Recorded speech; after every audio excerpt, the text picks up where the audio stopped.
Hey, good afternoon, good evening, good morning, and welcome. It's that time. That's right. We're back here once again for another edition of our fabulous Talk Tuesday. Oh, are you ready for this? Because I'm excited. I hope you're excited. Hello, Rose. Welcome in. So happy to have you here. I hope everybody's ready for it because we have tonight's special guest. That's right. Tonight's special guest is a variety streamer who truly has no fear. At least that's what I keep telling myself. I've watched him go ghost hunting and truly terrify them ghosts. We have, though, the reigning king of screams. Our guest has faced his fears for our entertainment, and we've seen him get chased down by many a terrifying thing in Dead by Daylight and somehow managed to pull off a truly heroic escape. We've also followed him on many terrifying ghost hunts in Phasmophobia, where he's proven without a shadow of a doubt that he knows how to out-talk a spirit using a spirit box. You can tell when he's in a rare mood because his high-pitched squeaks are across that microphone is probably one of the most memorable sounds you've ever seen. And speaking of memorable things, we saw him navigate the terror at dead of night. And while the antagonist might have gotten their due, it certainly looked like it didn't stop him from coming back for more time and time again. If you're looking for a scary streamer for your amusement, then you won't have to look very far because you already know who we're talking about. Let's give a nice warm welcome to our spooky guest, who's the host with the most when it comes to dealing with them ghosts. That's right, the man behind the legendary screams himself. We're talking about the one and only Glocky Gaming. Glocky Gaming, welcome to Talk Tuesday.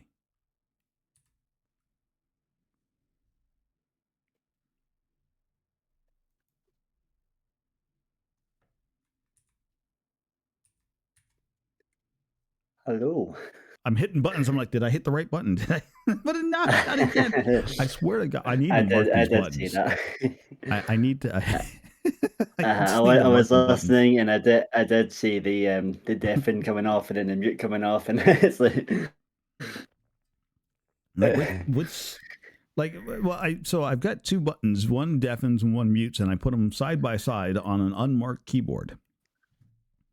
oh Tell me, I don't get okay. that confused often. Yeah. Didn't Yo, work this Jen, time. welcome in. Welcome in. Hello Jen. Hiya Rose. But yeah, so that's a thing that happens. Occasionally, I'm just an idiot, and that's fine. We're fine. Mhm. I'm fine with that. But welcome in, Glocky. So happy to have you here. For those of you new around here for Talk Thank Tuesday, you. Talk Tuesday is where we take in we make a new friend. We bring in a fellow streamer who's out there in the wild doing their thing, and then we put them in the hot seat and let you guys ask all kinds of questions about them, and we get to learn all about this fantastic individual and hopefully make a new friend. The rules are simple. There's channel point redeems to ask your questions. Feel free to hit them up. We've got new channel points redeemed with some rather interesting questions. Those are still available for people to push and have fun with. But basically, we're going to sit around and have a little happy little talk. If don't worry about trying to keep up with the questions. Chat sometimes gets moving fast and free, and so if it gets away, it's fine. But don't worry about trying to keep up with the questions. I've got a little program that will capture all those, and I will make certain that we continue to feed them to you throughout the next 3 hours that you and me are going to sit down here. If you need 3 to hours. end early, let me know. We can drop out early. Oh, It's okay. just fine. Um, and then, as always, if I will do my best to filter the questions, make certain we're not asking you things inappropriate. Like Zoda likes to ask everybody for their credit card numbers 1, 2, 3, 4, 5. That's all you get, Zoda. I'm sorry. Deal with it. Now, if a question is fairly silly enough, I may make fun of it. You, however, can either judge me for making fun of it or join in making fun of the question. So, whichever one suits your preferences in that matter. But there will definitely be some questions that if they come through, I won't feed them to you. Or if I'm really in a mood, I may just be really snarky with the questions and pick fun of them. And you're welcome to join in on that. beyond that, if I ask you a question, it gets past my filters and you are uncomfortable with the questions for whatever reason, we don't need to know the reasons. You don't need to explain. You can just say, no, we're not talking about that. Perfectly fine. We'll move Yep. right along. Sounds good. Beyond that, exclamation puzzle in chat will get you a link to the puzzle that will be up on the screen. And I think that pretty much covers the whole gist of it. So for anybody new here, congratulations. You are now aware of the rules. Don't tell me you don't know what the rules are. I didn't explain them. Yes, we did.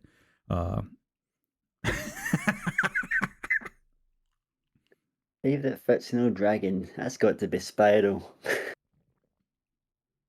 100% Spyro. Well, we'll hold on to that question because that's not the first one. I get the first two questions. Okay. That's how this works. Okay. But more than Broken the rules anything, already. yeah, no, we're not cutting you short just yet. If you're ready to go, and you don't have any questions. Then I'm I'm all ready good. to go.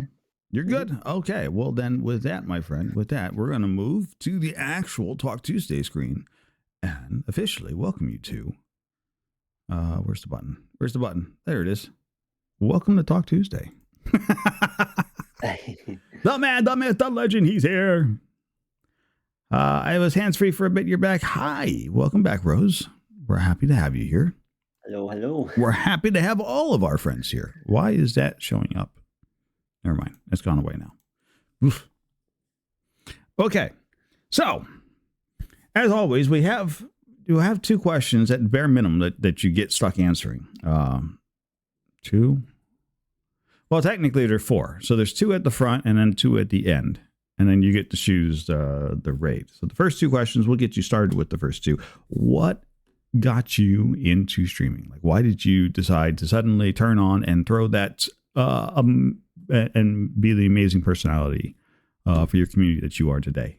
We'll kick that all off. Yeah, well, I think we all have a big passion for gaming. You know, that's the main thing, of course. Through the lockdown, I did have quite a lot of friends that were streaming, and eventually I just decided, why not give it a go? You know, see what it's like, see how I'd get on with it. And you know, here I am. You know, it's been great. I've had a really good time, met a lot of great people through it. So that's Right. what it's all about. It's about meeting new friends and Yeah, it's you know, making new getting to know friends, right? people and, yeah. Who doesn't Absolutely. like making new friends? Excellent. So yeah, like that was it. It was just a bunch of friends around me that were streaming at the same time. And I thought, you know what, let's give it a go. I can do that. It's easy, right? Yeah. Yeah, I quite like talking to people. So let's go for it. Right. Well, I mean, but you know, there's definitely a I like to call it like a pattern, right? It's a little bit more than just like talking with people, because you do tend to spend a lot of time like talking to yourself as well. Patter's a really good one to use, because that is something that's used a lot here in Scotland. You have to have a good patter. Yep. Well, that's the word I use for I said the word I use for it. It's what strikes me as the right word to use in that, because it's almost like being a streamer sometimes. I would say it's almost like as well. Sorry, to having good banter. I think there's a bit of a difference between the two. Babs. Yeah. Babs, you're streaming. Go back to your stream. Hiya, Babs. At least I think Babs is still streaming. Isn't Babs still streaming? I don't know now. They were streaming when we were starting up. Don't tell me what to do. Now it looks like they're not streaming. They moved on. Okay, never mind, Babs. You can stick around. You're done streaming.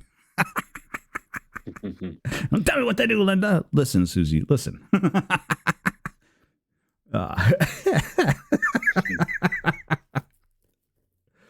We have a good deal of fun around here. But I mean, you do, right? So that's kind of the point of streaming at some points, right? Everybody, I think, gets into it to make new friends, and to have fun and to share their passions for not just gaming. Like streaming nowadays has all kinds of different content providers nowadays. If you stop and look at it, right? From There's makers and crafters, there's book writers, there's people that are just looking for individuals to come and Yeah, co-work with them. I mean that's the other thing as well, is I don't just do the gaming thing. Right now I'm actually in the process of making a game. Oh, And nice. I'm not actually making the game on stream. What I'm doing is every Saturday.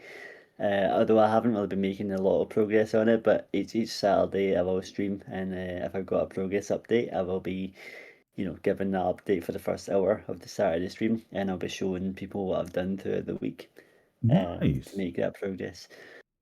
So Well, yeah, but I yeah, mean, that's it's gonna. still it's like a check-in at that point. But I mean, it Mhm. still holds you accountable to doing some work on things, right? So I mean, that's Yeah, yeah, definitely gives me the motivation to do it, to right. keep going with it.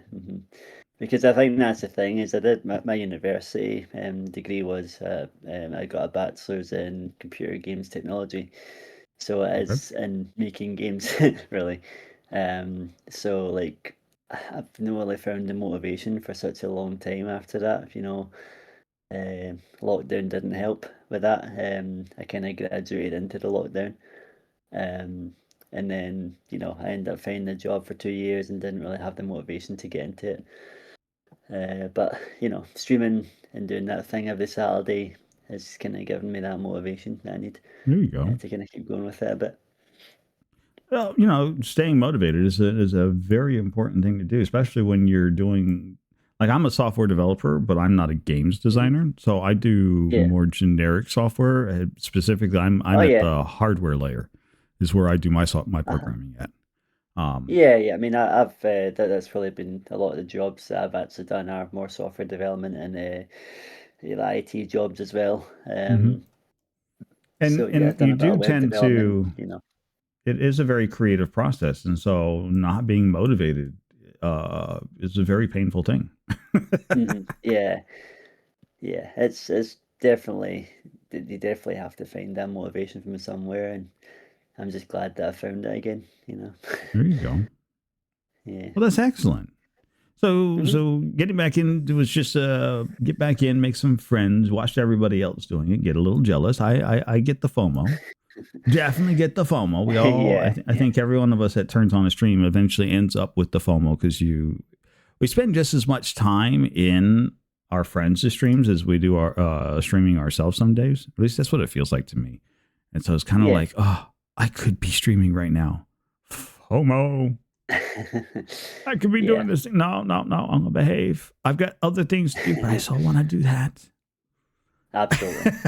I mean, I'm actually going across to Vancouver on the 20th, and I'm bringing my old gaming laptop. It could still run games like FAS and DVDs, so Right. I'll still be able to run some streams and stuff like that, and that'll be good. There you go. Um, Be fantastic. Yeah, you'll so be just up the yeah, road from me. nice. Just up the road. Yeah, I think it's like a 4.5, maybe 5 hour drive into Vancouver from where I'm at. So Okay, I have to double check on that. I very could be nice. wrong. I could be wrong about time zone, but Uh, yeah, you're just north up the you road. say that, and like the funny thing is, you get a good bit through Scotland in that time. So, you know, Yeah, yeah, okay. To be fair, I have talked to a number of people from in and around your area, not Mhm. just Scotland, but like England and whatnot. And Uh-huh. for me, I'm like, yeah, I'm gonna make a 4 hour drive today. And they're like, oh my, why would you drive so far? I'm like, what are you talking about? That's not far. Far is like, I Uh-huh. moved across the country and drove Yeah, for almost 50 hours. yeah, yeah. That's That's far. far, far. Uh-huh. 4 hours? Yeah, it's It's nothing. yeah, that I mean, it really isn't that bad. Like, especially if you're only doing it one way. It's not Yeah. exactly a bad trip, really. Um, but I guess doing it the other way as well and having an 8 hour round trip is still quite a long way if you think about it. Well, if you're doing round trips always suck because that Yeah. you go out and then you come back. I don't mind an 8 hour round trip if that 8 hours is broken up between like you drive there then you hang out at the destination for anywhere from 4 to 16 to 20 hours, right? As long as you hang out as much time as it took you to drive there, then the drive back doesn't feel so bad because it's now broken up by a long period of, not driving. Yeah. But I mean, that's more so my preference. Now, I get the gaming portion of your name, but Glocky Gaming, where did you come up with that? Glocky is a lot of Irish will be able to tell you as well. It is a shorthand kind of nickname for my surname. Aha. Okay. Yeah. So like my dad used to get called Glocky in school when he was younger. Oh. And yeah, it's quite known. It was funny, but also a wee bit worrying when my Irish friend informed me that her aunt said, "Is your friend's second name this?" And I was like, "Huh? How did she know?" And apparently, she just known a lot of people with that second name because it is quite a common Irish name. Fair. So Well, I mean, it's like in my family, we have like almost everybody in my family shares the same name. We're all Edwards. Like I don't mind saying. Yeah. I mean, we're all Edwards in my family. Every male member of the family is an Edward. And so you're like, oh, okay, great. Yeah. There's like 400 of you guys, and you're all Edwards, and we're like, yep. Yeah, there's a very common for me it's mine is a very common one. It's McLaughlin, so you'll hear that a lot in Ireland. You'll hear it a lot here in Scotland too. Yeah. So yeah. No, I get it. And in some places, it's the equivalent of being like John Smith, right? It's like, oh, it's a universal name. Everybody has it. Yeah. Like if somebody, for instance, wants to add me on Facebook, the first thing I do is say, right, give me your phone because I'm going to have a hard time finding myself. Just let's do it the other way. You tell me your credentials, and I'll go find you because that'll be faster. I meant the other way around that. So yeah, I'll give you my phone, and you can put your name in. I meant it the other way. I mean, at the end of the day, that's basically what you're doing. Though, is you're looking them up instead of them trying to look you up because it's just easier and faster. Exactly. Uh-huh. No, I get that. Exactly. Totally get that. I mean, I've also done it a few times. Do you know when you have a group of people that you've maybe kind of just met recently? I mean, this happened to me at university, where you have this group of people you've just met, and there's one person that kind of hangs out with you, but not as much, so you kind of completely forget the name, and you feel really, really awkward. So, like, I mean, I was sitting. I mean, I remember when I was sitting in a big group one time, just thinking, "What's his name again? What the hell?"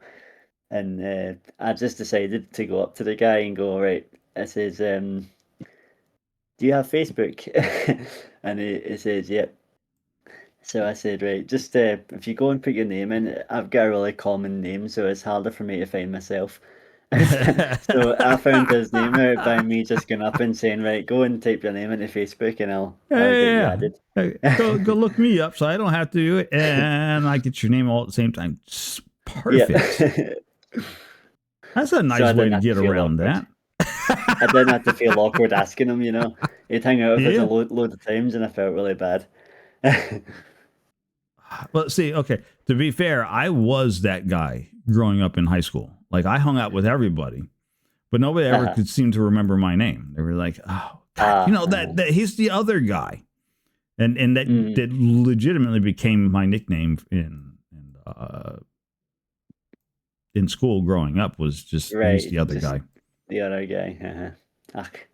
You know who he is, right? The one that hangs out with you guys, the other guy. Really? Oh, that's not the case now.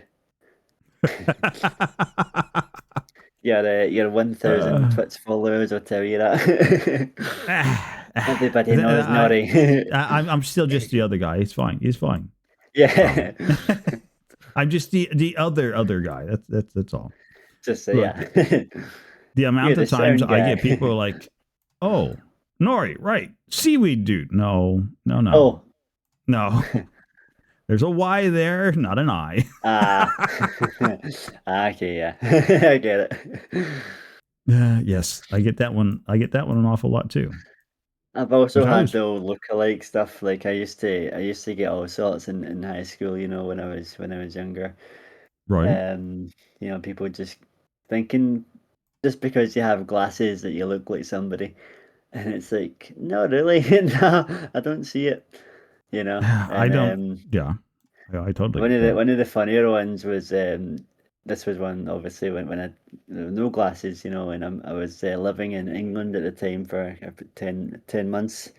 I Hmm. was on a placement down there from university, and um, so when I went up to the supporters club for my team, I went to watch the Celtic games. I follow Celtic in Right. Scotland here, and I went up to watch the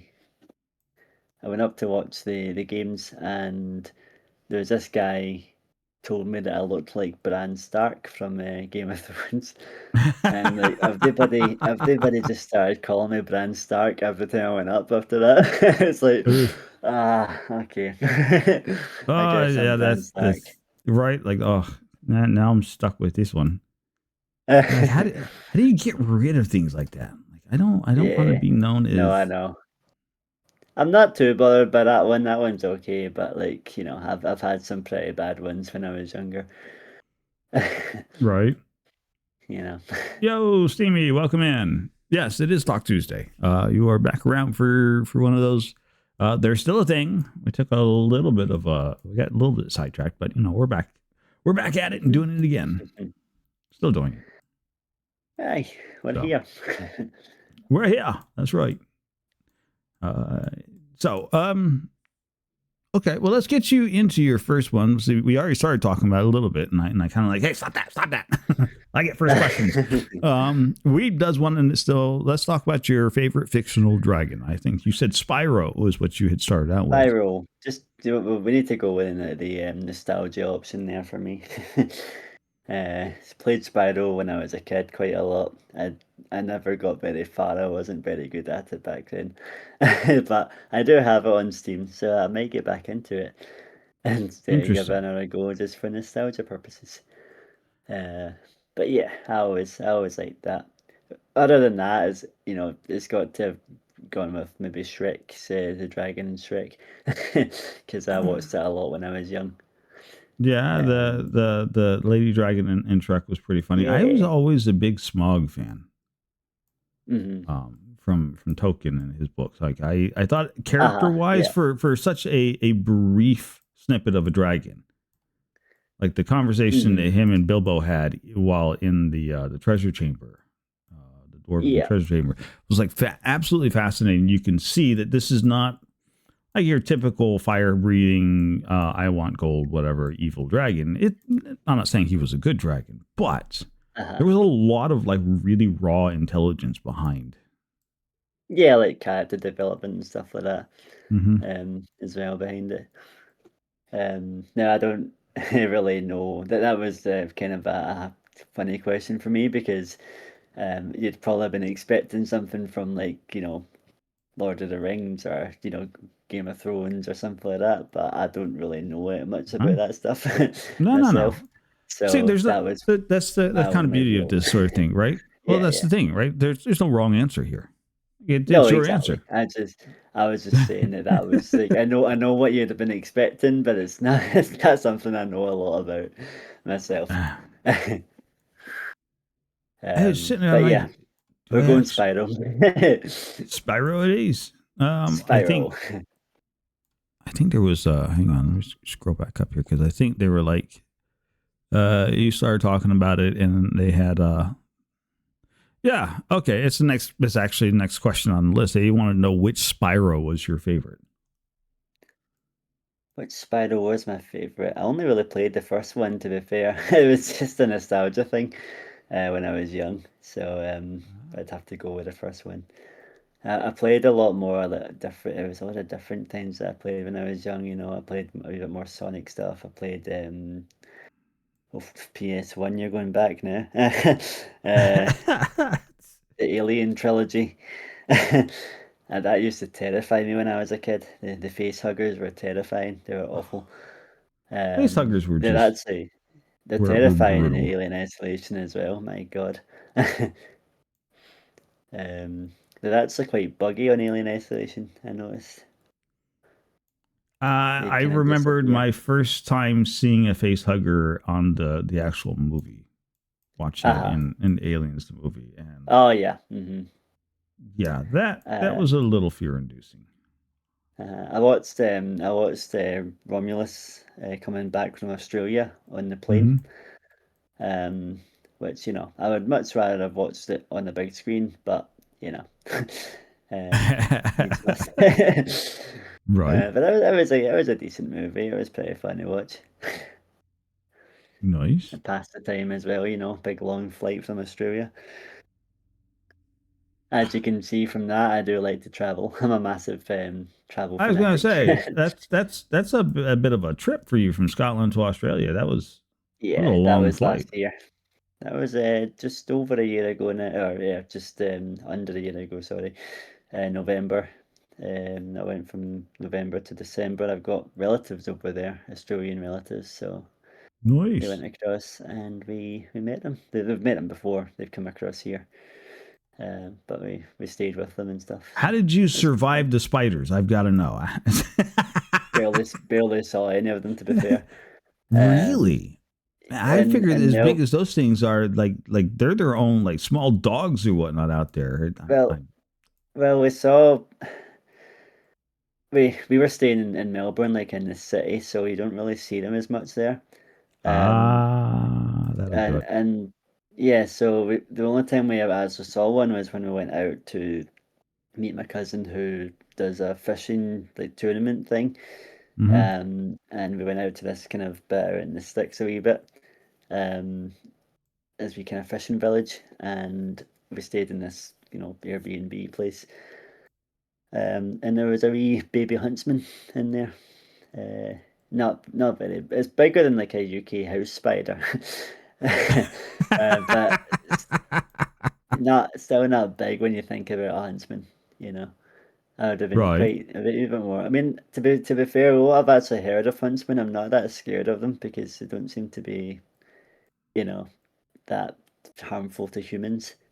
Um, but if you see the smaller spiders, I'd be kind of scared because the smaller ones are usually the worst over Well, there. it's it's actually interesting. I think just in nature in general, the smaller a creature is, especially if it's venomous, the more potent the venom tends to be. Yeah, yeah. It's more concentrated. Yeah, Um, that is quite fascinating as well. See when like you get these YouTube videos, and you got like these guys taking stings from some of the worst, like most venomous creatures, and you're like, mhm. what are you doing? You're going to really hurt yourself. But Yeah. like, oh God. But it's actually kind of fascinating to see how this thing like reacts in the human skin. Um, but yeah, at the same time, kind of you don't really want to watch it. You're like, oh no. Hmm. Yeah, I you don't always want kind that of to happen have to yourself. questions about people and whether or not they're actually all together there in their head when they're like, oh yeah, check Uh-huh. this thing out. This thing's horrendously deadly. It'll kill you in 2 seconds. Why are you touching it then? Like, what do you? What's wrong in your head that you think this is a good idea all of a sudden? Uh-huh. If you're Yep. telling me this is bad and you want to still play with it, Oh, um, absolutely. Houston, we Something, have something, no. some problems. Yeah. Something not quite right. Mm, I'm not trying to say that you're crazy or anything, Uh-huh. but the shoe fits. Then yeah, maybe a wee bit. Yeah, you may be just a little bit off your rocker, just a little bit. Do us a favor and step back away from the deadly thing so it doesn't kill you. Um, What doesn't kill you makes you stronger. Yeah, no, no, no. I don't know who coined that particular phrase, but no, no, no, no, no, no. That would definitely not Yeah. be on my top 10 things of. Oh yes, I totally believe that one. Tell it to me again. Uh, No, it's fine. It's fine. But I mean, these are like it's always fascinating. I like going to new places. I like visiting new areas. I like meeting new people. I like going mhm. to new places. I always find it fascinating because you never know Yeah, what absolutely. you're getting into, right? Hmm. So I'm gonna. I know that there's a lot of people from the States. I've got a lot of friends Mm-hmm. across there. Um, that haven't actually, because the US is such a big country. They don't really do a lot of traveling away from that. So um, Yeah, you don't get out into yeah, the rest of the globe. yeah, when you talk to them, they'll be quite fascinated by how many places you've been and stuff. But like, it's totally understandable because the US is a massive country with like all these different cultures, you know. Oh So yeah. like you are kind of seeing those cultures still alive through like generations. Um, but yeah, it's always quite good to go across. I do enjoy that. I've been across to the US 4 times. Um, I've been to Orlando. I was there with my family. That was the first time. I've visited friends in Ohio. I've visited friends in Washington, the state of Washington. Hi, And Jillian. Welcome in. hello, Jillian. Yeah, I've also been to LA, Los Angeles. Ooh, That was a I've a not good week trip. I went there myself. I've not been to Los Angeles just yet. Yo, Yeah, Gladius, welcome in. it was a Um, good trip. I enjoyed it a lot. Met a lot of good people. A hostel I was in a kind of shared room, which wasn't wasn't ideal, but it was fun. Met a lot of people through that, different countries and stuff. Um, well, sometimes it just is what it it's is. I mean, fancy. fancy. Yeah, so I also the other traveling that I do is I like to follow the Scotland national football team around Europe. Right. Um, most recently I was across in Denmark following them. Uh, and that, yeah, a lot of fun. I've been all over Europe doing that. Um, I've been to some pretty surprising. Thank you, Gillian. That's kind of you. I've been to some pretty surprising countries that you probably wouldn't have thought. Back in 2019, Scotland played against Russia, so we went to Moscow. Um, I've been to Albania. I've been to Lithuania. Just I wouldn't really have thought about going to these countries, if it wasn't for following the Scotland national team. Now, I I've haven't always been imagined. to Go Hungary, ahead. Gillian. I've been but I've kind of landed there in the way to Georgia, which is just underneath Russia. That's another surprising one. My brother has been there. My big brother's been to Budapest. Um, Fascinating. But I would love to go. Yeah, I always like to go anywhere and see what it's all like. Slovenia is one that I'd like to try as well. Try your bacon. I will do. I actually knew a guy when I lived in England. He was half Hungarian, and there was one night where he made us a really good goulash. It was fantastic. Oh, I still remember that to this day. It was way back in 2019. Good food sticks around though. I mean, Yeah, when you're yeah, treated something absolutely. good, it just sticks with you. Oh, that was so good. We actually sat around and they were kind of like music students and stuff, and Hmm. they had a kind of record player. So we sat around listening to a Rush LP. So we had Rush going in the background while we were eating this goulash, and um, All right, y'all heard it. having a Jillian's good old cooking. drink. Let's go. We're all going to East Midlands. Jillian's cooking. I'll come on down tomorrow. I find it okay. So for there's a couple of things, right? So one of the things that I want, based on so far, I'm trying to structure my words together so I don't sound like a complete ass and an American. Which unfortunately we have a tendency to do. Like we tend to open mouth, insert our foot all the way up to our knees. Very easy.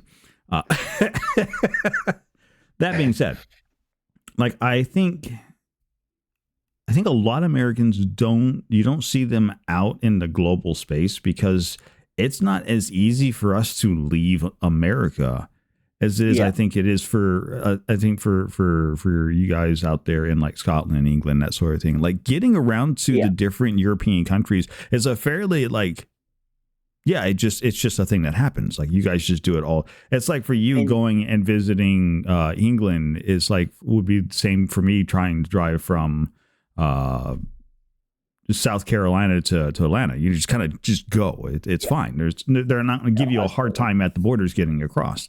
However, as an American trying to go from America over to England or something like, I got to take a plane flight, then I have to go through customs, and then we kind of get scrutinized going through there because we're Americans and we're dumb anyways, and so yeah.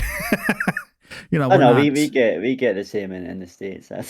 That's a given. The only time that that's not happened was because I made a very funny mistake. So I got to Washington. I was visiting my friend there. Of course, she wasn't there to pick me up yet because she wasn't expecting me to go through the security and stuff so quickly. Right. But what had happened was thank you again, Jillian. Smooches, Jillian. Thank you. Sally, hello. Hello, darling. Yeah, so this was a funny story. So I got into the airport at Seattle, Tacoma Airport, and so I'm trying to catch my words here. I'm speaking too fast for my brain here at You're the fine. moment. So Take all the time you need. Land in Washington, and I go up to where the kind of queue would be for getting to the security, but there's nobody at this queue, and I'm like, what's going on here? Walking up, and I thought maybe like we were like just in this maybe a wee gap between where it was really busy and then suddenly it wasn't for a while and we were just that first Right. week plane in, but before that, because that can happen. But I got up there and my passport didn't like work on the thing, on the wee scanner. So this guy comes up to me and he's like, "Hey, can I help you? Like, what's going on?" I says, "I don't know if this is the line I'm meant to be in." And he says, "Well, are you a global traveler?" And I was like, "Well, of course I don't know what that is." And I said, "Well, apparently not." So actually a global traveler. So this was like, it does say that on it, but I think I've seen that and thought, well, yeah, I've traveled around the globe, but it's actually like a subscription thing where people pay $100 a year to get through quicker. And the guy That's some just let kind me of through anyway. express queuing scheme or something. Yeah. Yeah, but the guy just let me through anyway because it was quiet, so yeah, I got through security in about 20 minutes, and Nice. definitely happy with that. But then I phoned up my friend and said, "You never guess what's just happened." She's like, "Look, we haven't even left the house yet." Oh, and She trying just to get wasn't this, expecting. trying to get to SeaTac is painful. Yeah, she's about, I think, an hour and 40 minutes away from there. Yeah. But I got through there quite quickly. It was nice. You're not wrong, Green Chick. Just trying to get through security in general at SeaTac is just painful. Well, I At wouldn't the know because I had a great time. no, you apparently got the royal treatment. Glocky shows up and everyone, oh, man's famous. Here, let's let him through. He's a global traveler, don't you know?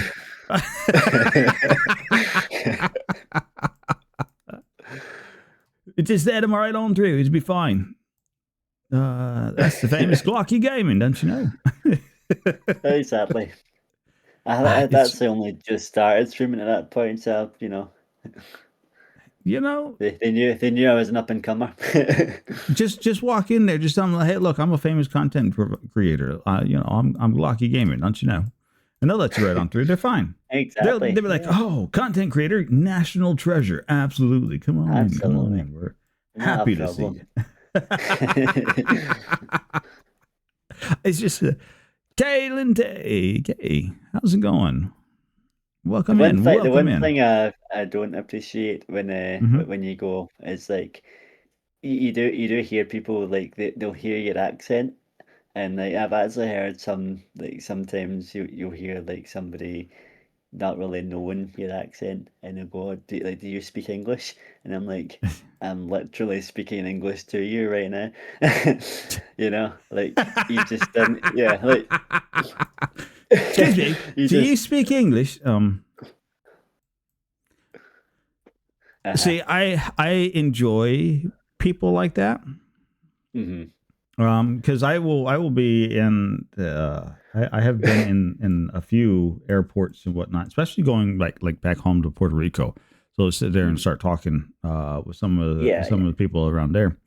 And so you're speaking Puerto Rican, you're speaking Spanish, and that's fine. That's a different language, but they come up to you like, excuse me, do you speak English? Never mind. Everybody else around is talking in Spanish, and you're like, yep, no, no, no, and you're talking in 100% English. And I like to look yeah. at them. I'm like, ¿qué? Ah, perdón, perdón. That No habla inglés. that Ah, would be really useful actually. I should learn Scots Gaelic and just mess with people like that. exactly. You just when you're speaking English, they come up and ask you a stupid. I'm a firm believer in ask a stupid question, get a stupid answer. So if you're going to come up to me while I'm speaking English and ask me if I speak English, I'm going to find Mhm. whatever language is currently being spoken around me, and that's the one I'm going to respond back to you. Oh, so sorry. No, no, I don't speak that. Typical troll. Yep. Look. Admit it, cousin. You would do the same thing. I mean, come up and that you get one of your students. Hey, teach. Do you speak teacherese?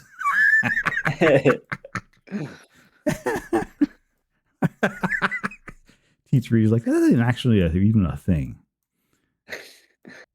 Yeah, I mean it is quite frustrating sometimes though to be on the end of that, like It can be. um like especially when I was living in England and um there was one guy I remember this because you always remember these kind of experiences. You're like, "You Mm-hmm. dick," that's just what how it is because like you are clearly speaking to them in that language, and Right. they do understand the accent, but like there's one word that they just keep on repeating in the way that they're saying that you've said it, like as if they're taking a piss out of you.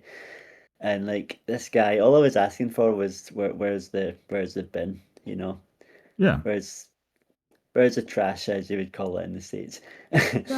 But I promise you can say Ben. I all know exactly what you're talking all about. I all I said to the guy was bin, and he just kept on going like, "What? You what?" And I'm like, "The bin." And he said, "The bin." I'm like, "No, the bin for my rubbish."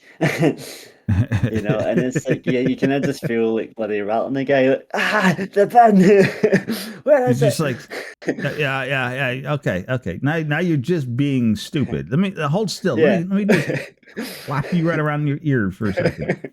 The Ben, you moron. Yes, no, I totally get that. uh, It's yeah, I always one of mean, those you're like, how it's not like English.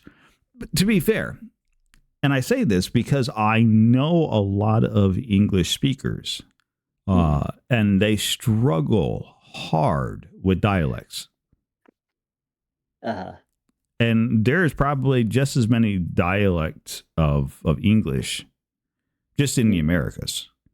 Like from the southern dialect to the northern, you have the Appalachians, you have the hillbillies. You like we have just in one swath of the country. There's probably 70 or 80 different dialects of English, where it all sounds like English, but not really.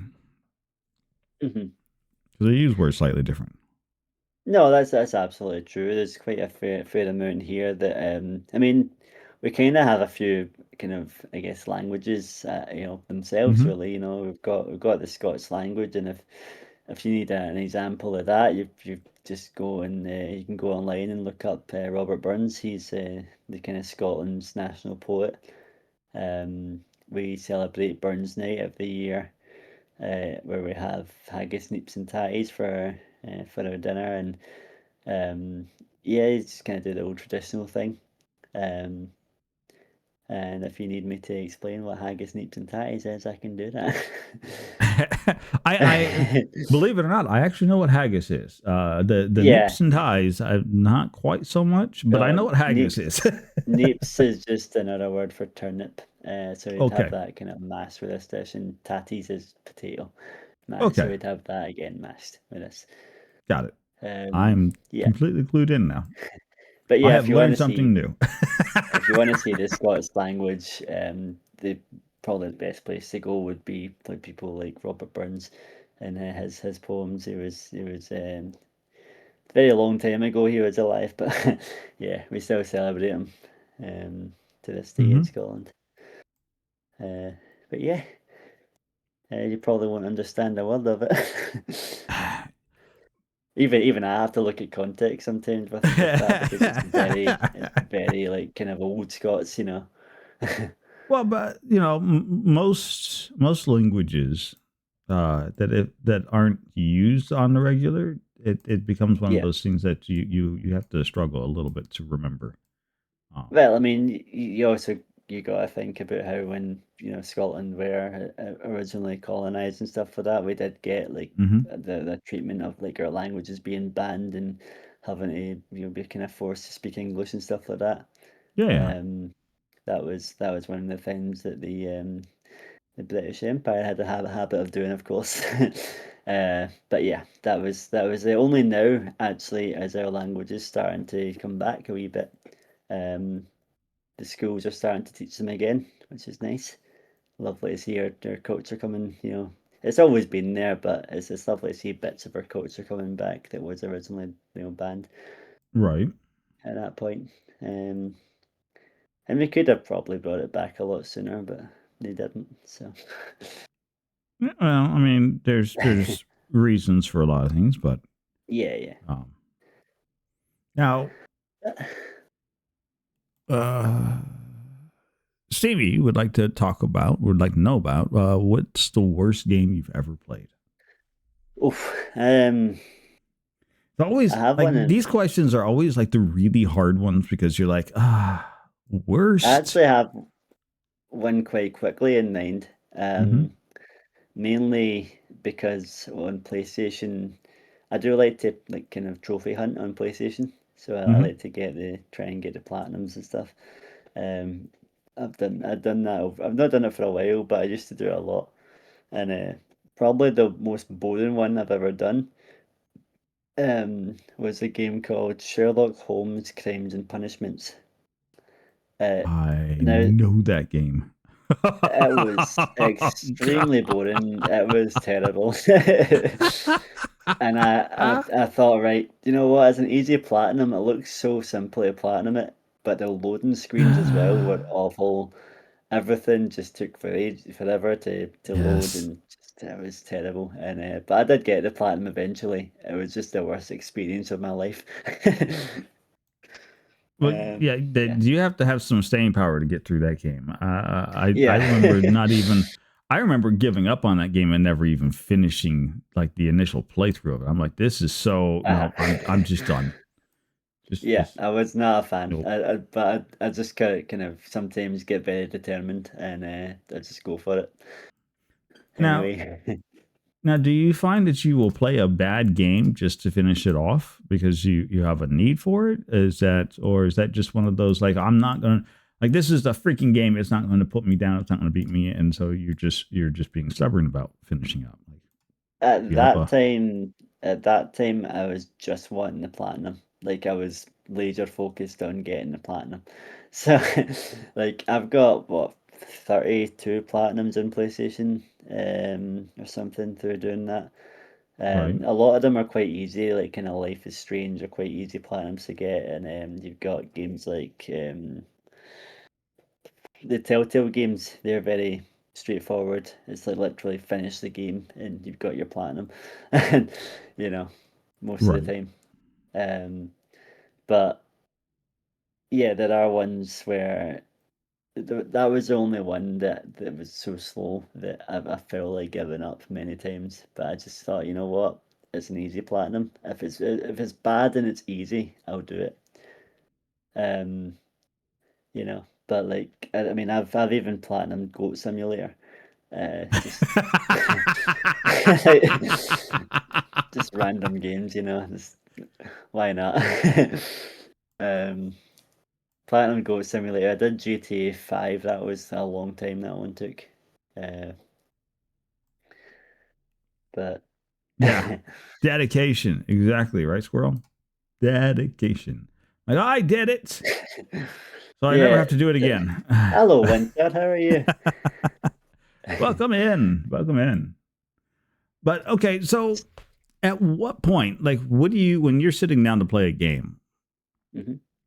where's the point where you're like, okay, no, this either the game is too much or I have now hit a point where I'm just stubborn and I'm going to finish it anyways, and I'll be damned if this thing's going to get the better of me. Like, what are the points where you would draw that line at? Like, where do you give up? Guess it would really depend on the game. I don't like. That's quite a hard question, actually. um, I know there was one that I definitely gave up on right back at the start of like PS4, Mm-hmm. and it was Thief. I did Oh, I not remember enjoy that that one. game. Really? Hmm Oh, I had such a good time with Thief. That's interesting. yeah, I remember that came out, and I don't know what it was about it, but I just did not enjoy it. There was something about it that I just couldn't, you know. Fair. Um, there are sometimes games where I've ruined it for myself. I've completely spoiled it for myself by playing it too high of a difficulty. and, and then I just get bored and I've not played it since. And there's one that I really want to play that is like that, and that is The Last of Us.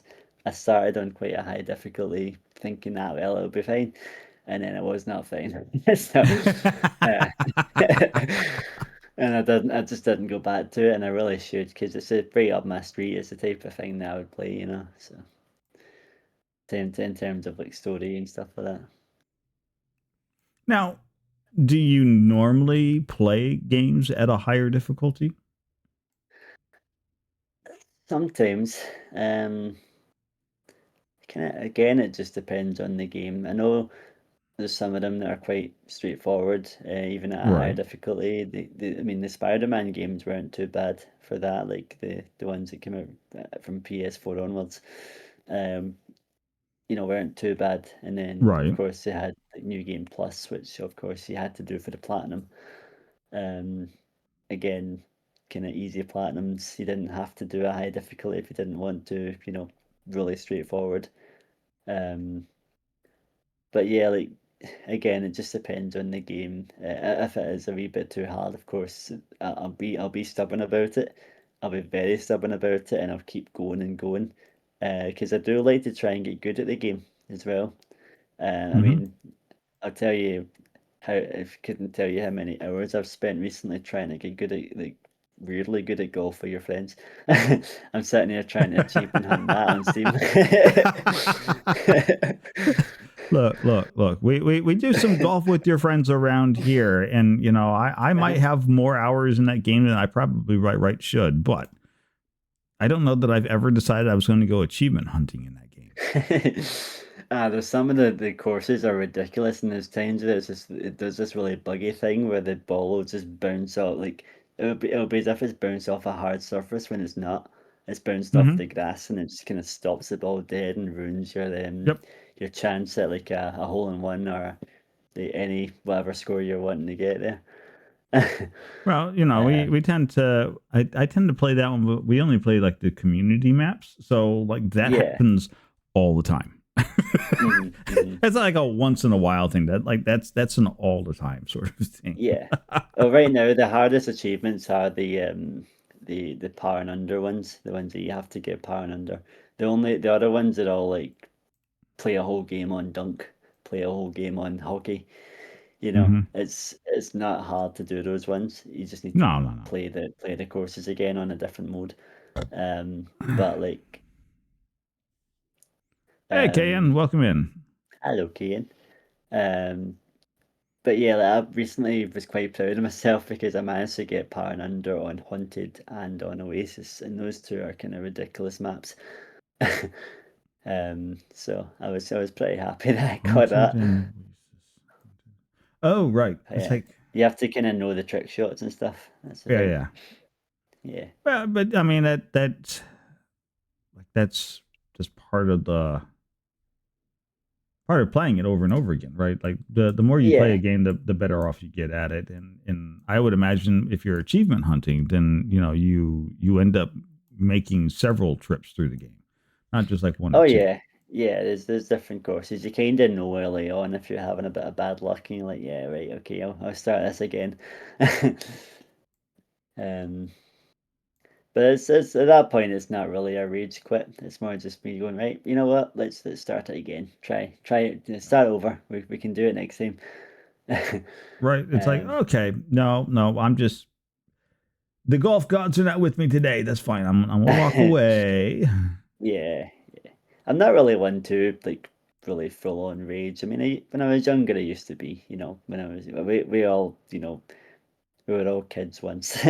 Well, um, yeah. it's just that like it's just Once some of us not haven't even really. grown up yet. Are you kidding? Uh, I mean, I used to be quite bad at it with losing and stuff like that. It took me a wee Right. while to kind of figure that out. Again, like for me, like as somebody that's got dyspraxia, um, having a learning disability doesn't really help when you're trying to process things like that. Especially when you've got my brother used to score against me at FIFA, and then he would Mm-hmm. gloat in my face. So, Oh, rude, so I rude. used to get really angry at him because I didn't know why he was doing that. Right. you know. And I mean, I went as far as like throwing the controller at him and stuff like that. like I was pretty bad for losing, and it took me a long time to kind of get over that. Um, but Well, yeah, but I eventually mean, you do, it's and sore winners is always sore winners always makes getting adjusted to certain things much harder than it needs to be. yeah, yeah, definitely, um, definitely. But But yeah, I don't really rage much these days. You know, you would see that when I play games like Dead by Daylight, and that's kind of a game where there is a lot of rage that happens. There's a lot of quite toxic stuff that happens as well. Um, I people say this. I've never played the game. yeah, okay. Well, the thing is, I don't really experience it much on my own end. Like Mm-hmm. I I think a lot of it, especially if you're a streamer, a lot of it can come down a bit to your own demeanor and how you react to things and Yeah. how you respond to things.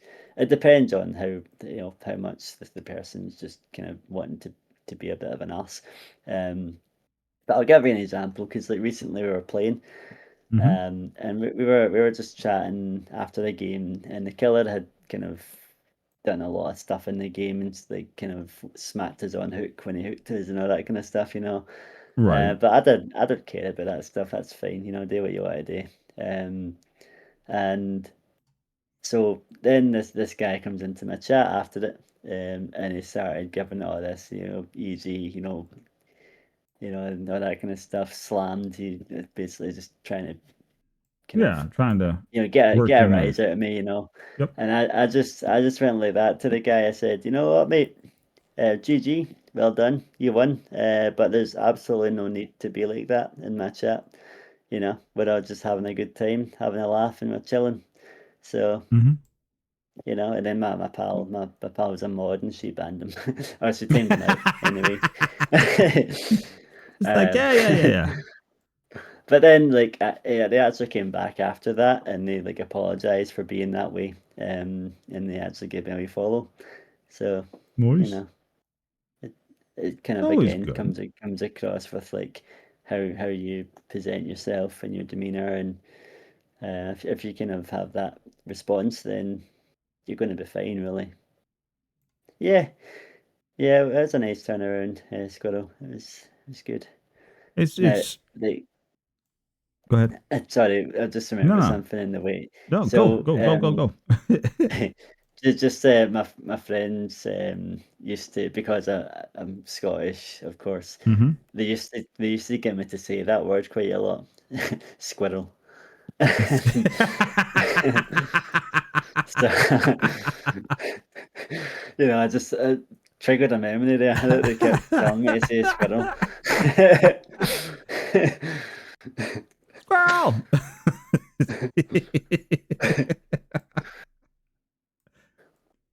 Don't worry, Squirrel. If you want, we'll get a voice recording of him saying squirrel for you, okay? It'll be fine.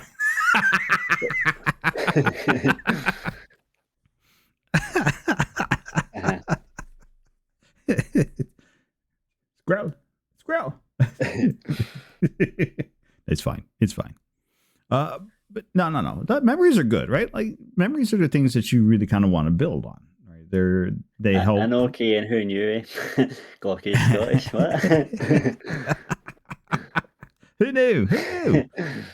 I was so shocked that the first time I heard Glocky when he got on for tonight's stream, I was like, "Oh my word, you're Scottish." Whatever will I do?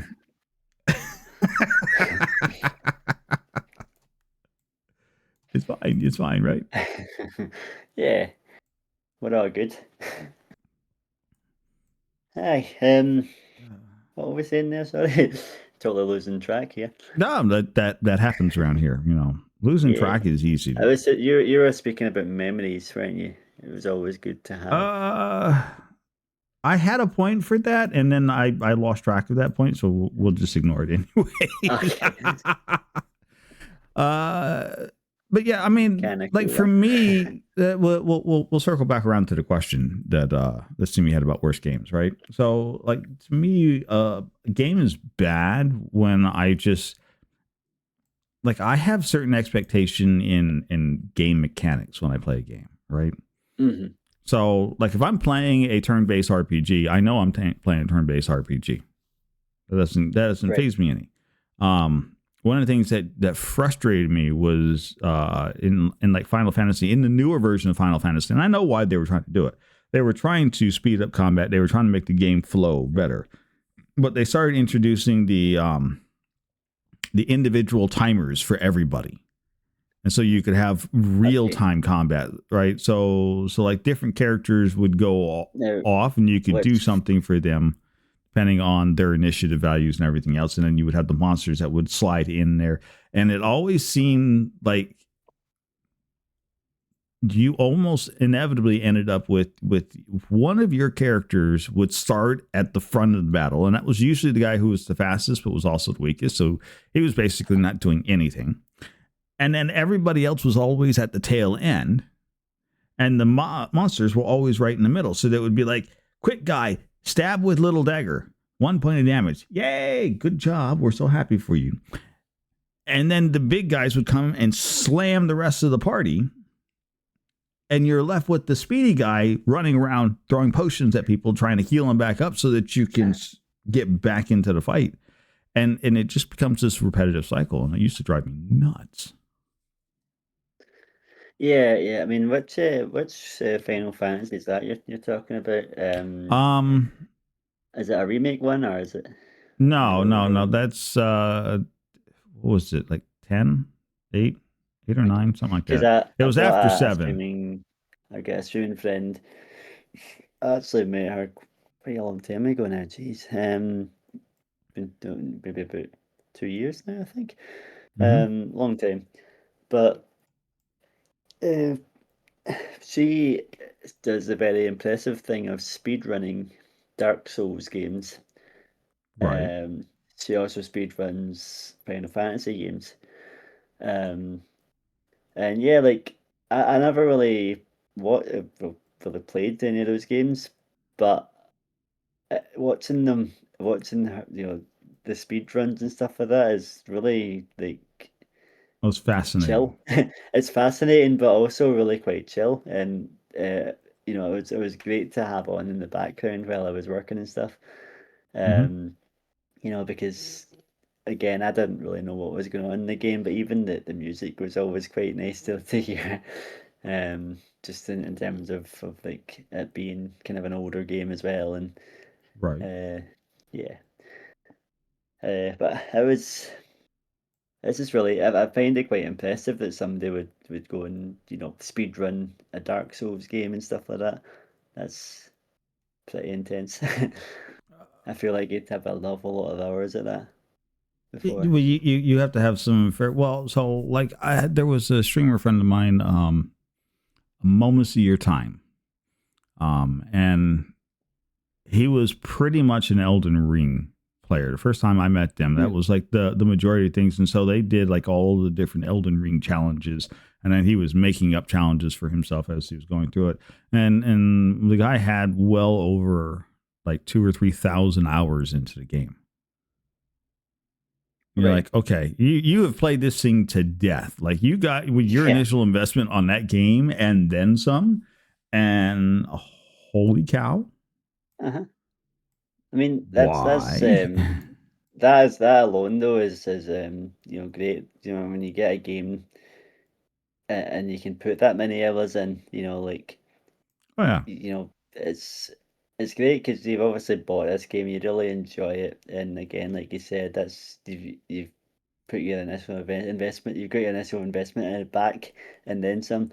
Um, it's always great to have that. it is. When you have a big passion for gaming and stuff. For me, one of the things that I really don't like, right, is we're talking about worse games. Mm-hmm. Uh, Now, I was a massive, as I've mentioned before, FIFA and stuff. I used to be massive on like playing FIFA. If if that was still the case today, I'd probably be streaming FIFA quite a bit too. You know, Right. I was a big FIFA gamer, and I was actually pretty good at it too. Um, but the new ones are absolutely terrible. I'm not a fan of them at all. Like. A lot of people will say quite a lot about, oh, it's the same game every year. It's not. There are a lot of different like features and stuff like that. That if you play it a lot, on the face of it, if you're looking at FIFA every year, you see the same thing. It's a football game where they're kicking the ball about. Mm-hmm. But there are features that change and make it either better or worse depending on like what it is they've changed. If it's a defensive thing, Right. um, and for for the last couple of years, they've added this, like the last few years anyway, they've added this kind of more tactical defensive system that it's awful because a lot of the time what I'll see is it doesn't matter what tactic I set or what I do, uh, their striker runs through and my defense just parts like the Red Sea. you know, that's really how I see it. Like the whole kind of Moses part in the Red Sea thing. The whole defense just splits in half, and they're like, "Oh, well, go on then, go and score, great." um, Yeah, I have a problem with, and when I say problem, I'm not opposed or against. Right? Don't take that mhm. as when I say I have a problem. I'm just not a big sports game player. Yeah, Mostly because I struggle to find any kind of real enjoyment out of actually watching the sports games that they're uh-huh. they're supposed to be about. Right? So like Yeah, people yeah, who play football, um, and football's a fairly big sports thing uh-huh. across the water. I'm just for me, I'm like, Yeah, I I mean don't get it that's as fair. invested in it. But Yeah, I mean that's the that's exactly it. Like I mean I've kind of I've watched some NFL games. I've watched the Super mhm. Bowl quite a bit. Like I do understand a lot of the rules of the NFL, like American football. Um, Oh, I but don't even want to get started again, on American football. It just it's just I have even less for that one. it's just like for me, I think it's just a bit too slow. Like the game progresses too slow for my liking. Um, You know, I think on yeah, on the face of it, I could enjoy it a bit more if there wasn't just constant like commercial breaks and stuff. Oh, um, that's you what I know, always assumed that that sports games were the commercial breaks. Like you no, watch the sports game they don't for do the that here. commercial. Well, they don't do that here. So, Mhm. you know, the only real like ad break you get is at halftime in our football. I mean, there's one thing I would love to do when I go across to Vancouver is, I mean, I don't know the rules of ice hockey, but I'd love to see a game just for the atmosphere and stuff. I think it'd be great, Oh, you know. well, Um, you'll definitely be able to see some of that there. yeah, yeah, I I would like to go and do that when I'm there. I used to play Dungeons and Dragons online, which was an old game with the center for the what is it, St. Louis? I Hmm. think they're St. Louis Blue Jays. I think they're Blue Jays. I have to go Right. look this up now. Um, well, they were the hockey team out of St. Louis. A guy's name was Doug Waite, and we sat Okay. around when we played games whenever he um, Uh-huh. wasn't playing. I'm trying to remember if it was. I know it was St. Louis because we at one point in time we were talking about St. Louis Blues. That's what they're called. Yeah, St. Louis Blues. Like Right. I I know. don't know any teams. I just know I'd like to go and see a game. I think it'd be good fun. We do have an Oh ice yeah, hockey team here, but I don't think it's the same, you know. Atmosphere wise, I sure. doubt it's the same because they're Uh, not really like a huge team. well, it's like for us, the football is not really like out in certain parts of the middle of the country. You'll see a lot of fan base around football. Yeah, Um, but towards towards the edges, no, that's you're going to see a lot more people playing American football and or basketball. Basketball's another one, though. yeah, The no, only thing I enjoy that's about great. watching basketball is watching the Harlem Globetrotters get out there and do. If you're doing comedy, I'm so on board for that. I will watch that all day long and laugh hysterically at it.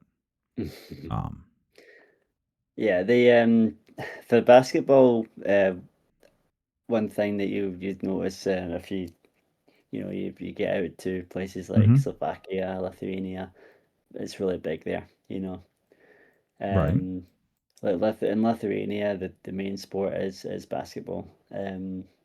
They were.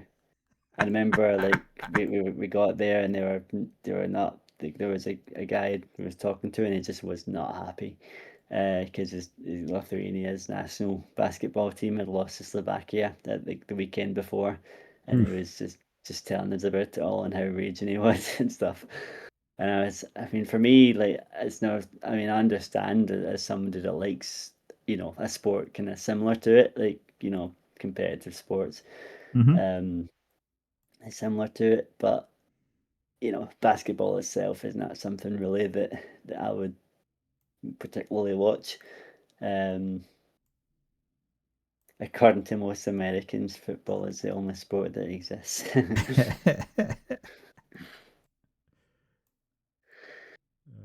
And the funny thing is, like a lot of people, I've seen them say that like it's kind of funny that they call the winners of the Super Bowl the world champions when they're the only country that do the Super Bowl. Okay, we're gonna do this real quick. I am going to get so much flack for this, but I just I Mhm. don't. It's fine. It'll be all right. I will survive from it. Um, they call American football football, and then they call what Americans call soccer football. Right? We have two different footballs. Of the two, your football or soccer for us is the more appropriate named football. The American football should just be handball with a little bit of kicking. I prefer to go with hand egg. For me, a But ball is a it's round actually shape. what is that? It's not what is the name I of that know rugby one? balls as well are shaped like Rugby. that too, but Yeah, I would almost class it more rugby. I would almost call it more of a yeah, rugby game. yeah, Rugby it's with probably play nice taken. rules is what it feels It's like. yeah. It's probably taken a wee bit from. I mean, I've heard a lot of stories, Kane, about why it's called that. One of them was that the ball is a foot long, so they call it football. That's one of the ones I've heard. A foot in length is why they call it, but I don't know how true that is. Um, I have no idea. but yeah, so uh, I think before football was football, like the way football is now, it used to be a game that was a wee bit more like rugby. You know, it was a bit more similar to that. I don't know if the ball was different or whatever. Um, but Scotland, it was kind of Scotland that kind of changed the rules and did it more the way we see it today. Because association football, the way England had it was a lot different. So what soccer came from, I think, was very different Well, to what so it is the today. what's really fun is that the word soccer actually comes like we got the word From that association football, yeah.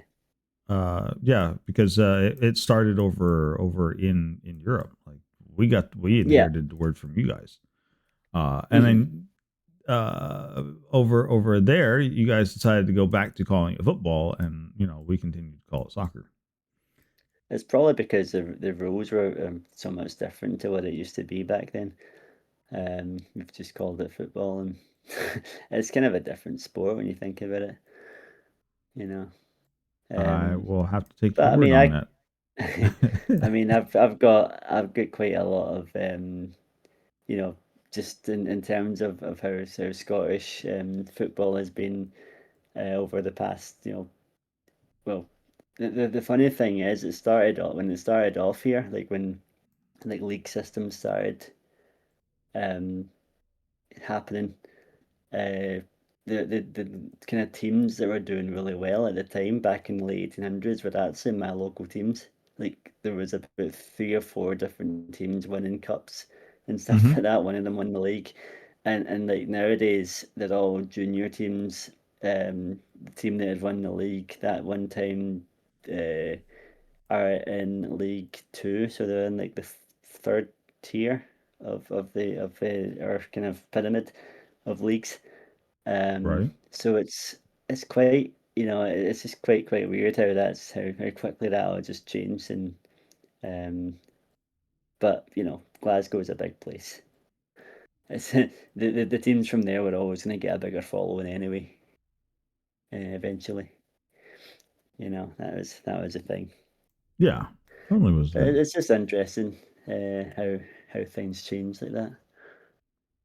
Um, Well, it's like trying to follow along with languages, right? It's mhm. fascinating to watch the ebb and flow of a culture, of a society, and you can track it Yeah, all really easily by just tracking the words that are used in regular speech. yeah. Just regular speech patterns alone will adjust you to whatever it is that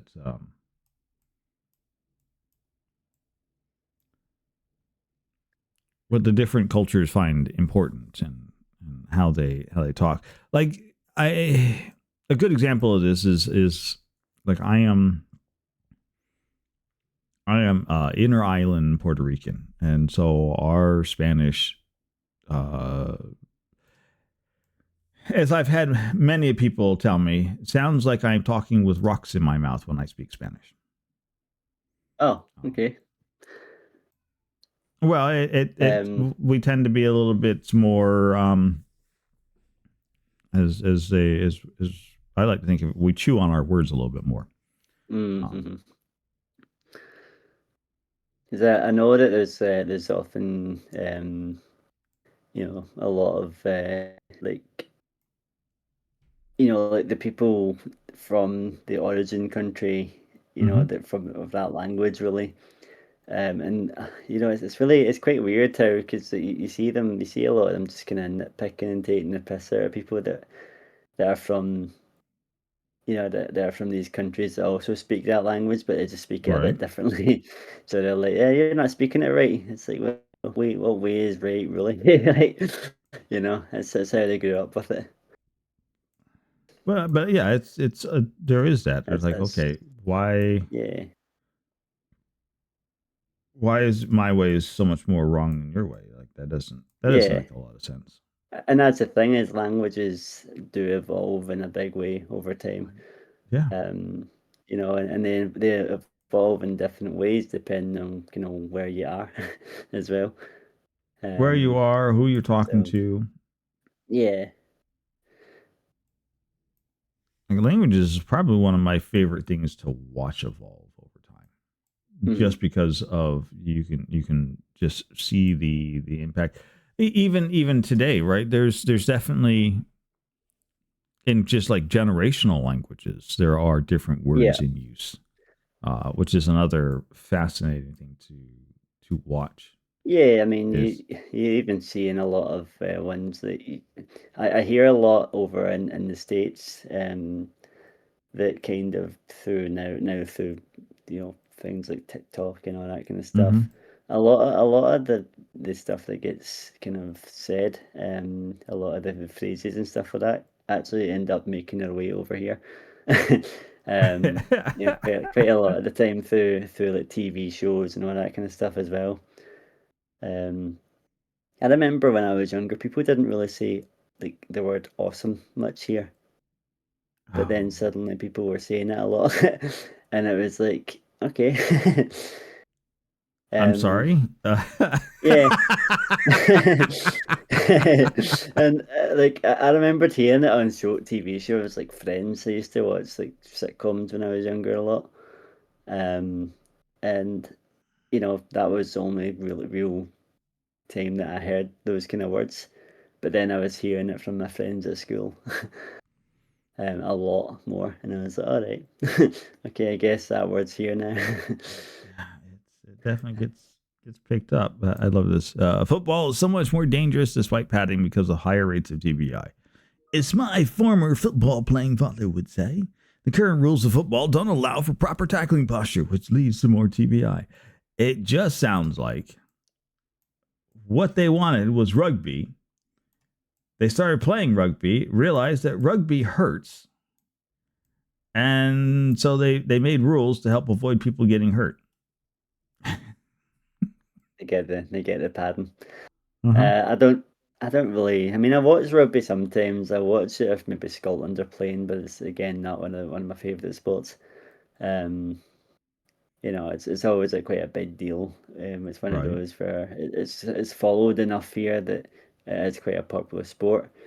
Of course, but like, yeah, I only ever really watch if Scotland are involved. Um, otherwise I'm not really that keen. Um, but yeah, like I said, it's one of those. You kind of start to understand the rules a wee bit, if you've watched it enough, and I think a lot of the sports kind of have similar rules anyway that you can kind of follow a wee bit. You're like, all right, that's how offside works in that sport. Then that's fine, understood. Um, you know. Uh,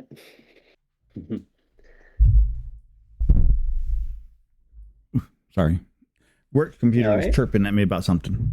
It's like, what's going on? Oh, I don't need to worry about that. Not my problem. Somebody else's problem. Um,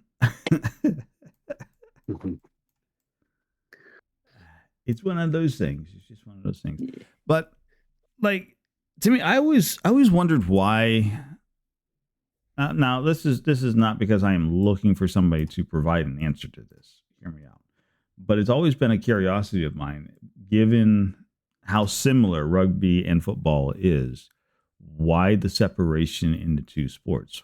Why didn't the original makers of football just adopt rugby, or was it that they just didn't like the rules that rugby had and I'm decided they wondering if wanted? they wanted to kind of stamp in with their own kind of sport to try and make something out of, like see, I know that over here, like football is kind of seen it as our national sport, really. Like, there's a lot of Mm-hmm. history there as well, and being, for instance, like the first ever international football match was between Scotland and England in Glasgow. Um, at the very first kind of stadium, national stadium here. So yeah, like there's obviously a lot of history with football here, and I'm wondering if maybe that's what it is. Like a lot of these countries wanted a sport that they could maybe try and make their own, you know. No, we're gonna get a history lesson from the teacher in chat anyways. Love I've you, just brain seen that check. pop up.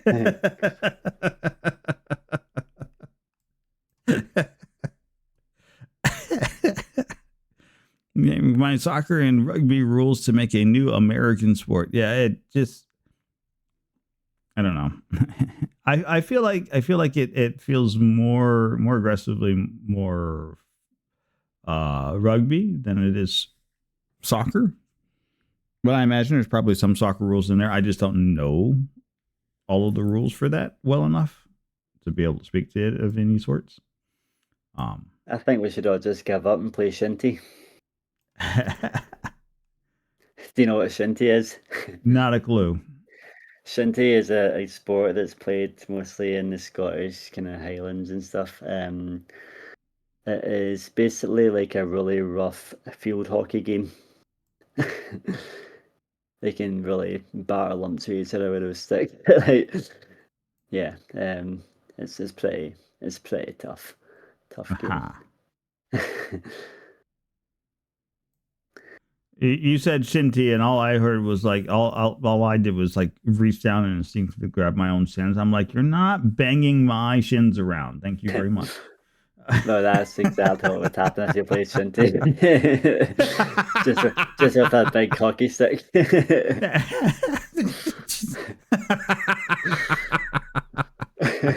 You just thought you weren't getting away with that.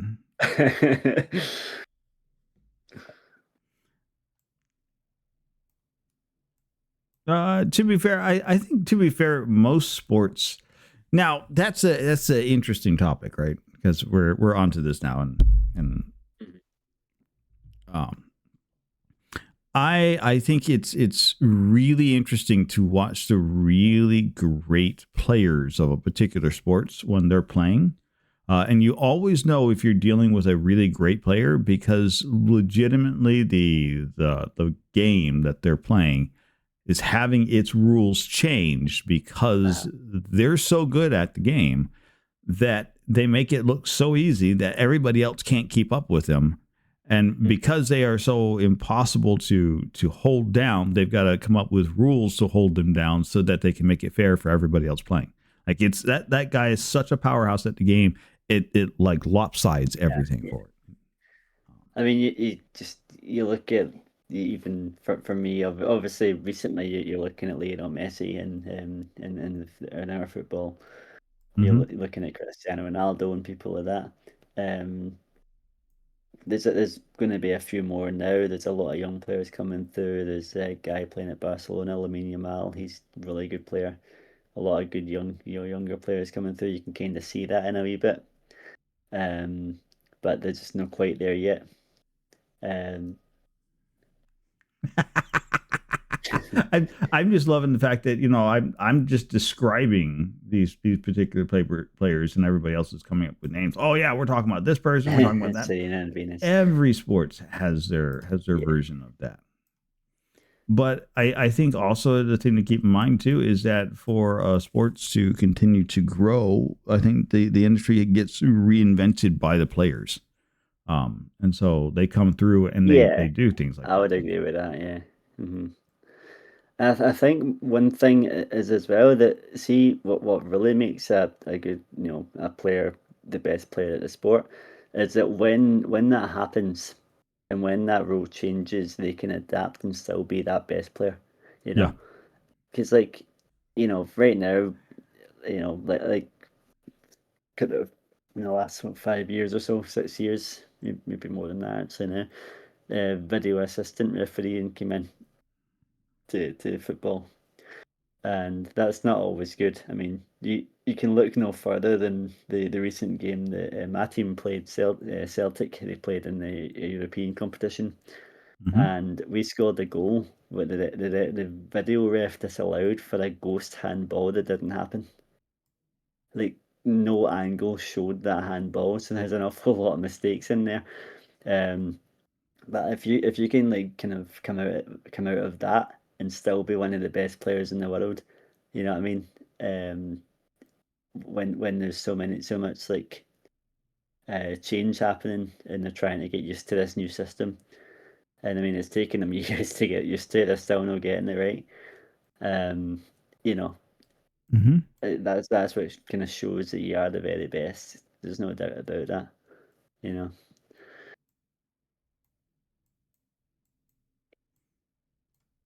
But I mean, that's kind of one of those things. It's kind of to me. I think that's just fascinating to watch. Yeah. And you're Yeah. I right. mean, I've It's interesting to see the greats continue to be great even after they've put in these rule sets that to hamper them. mm, Like you're too good at this. We're going to intentionally make it harder for you to be that good. And they're like, yeah.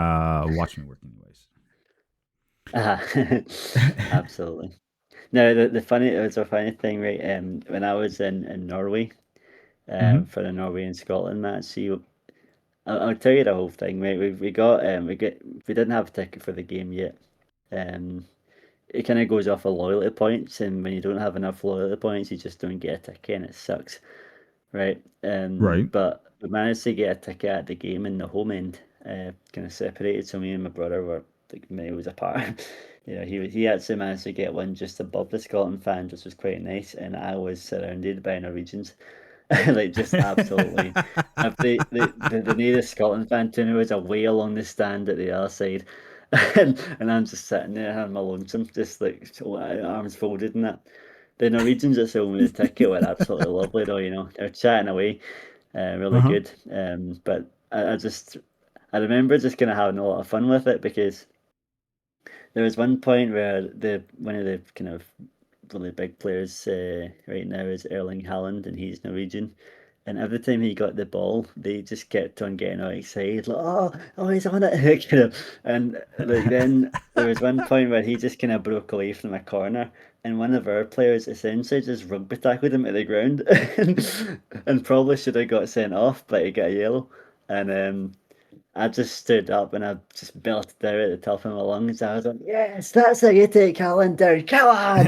You know. I don't, all these Norwegians were turning around just pissing themselves laughing at me.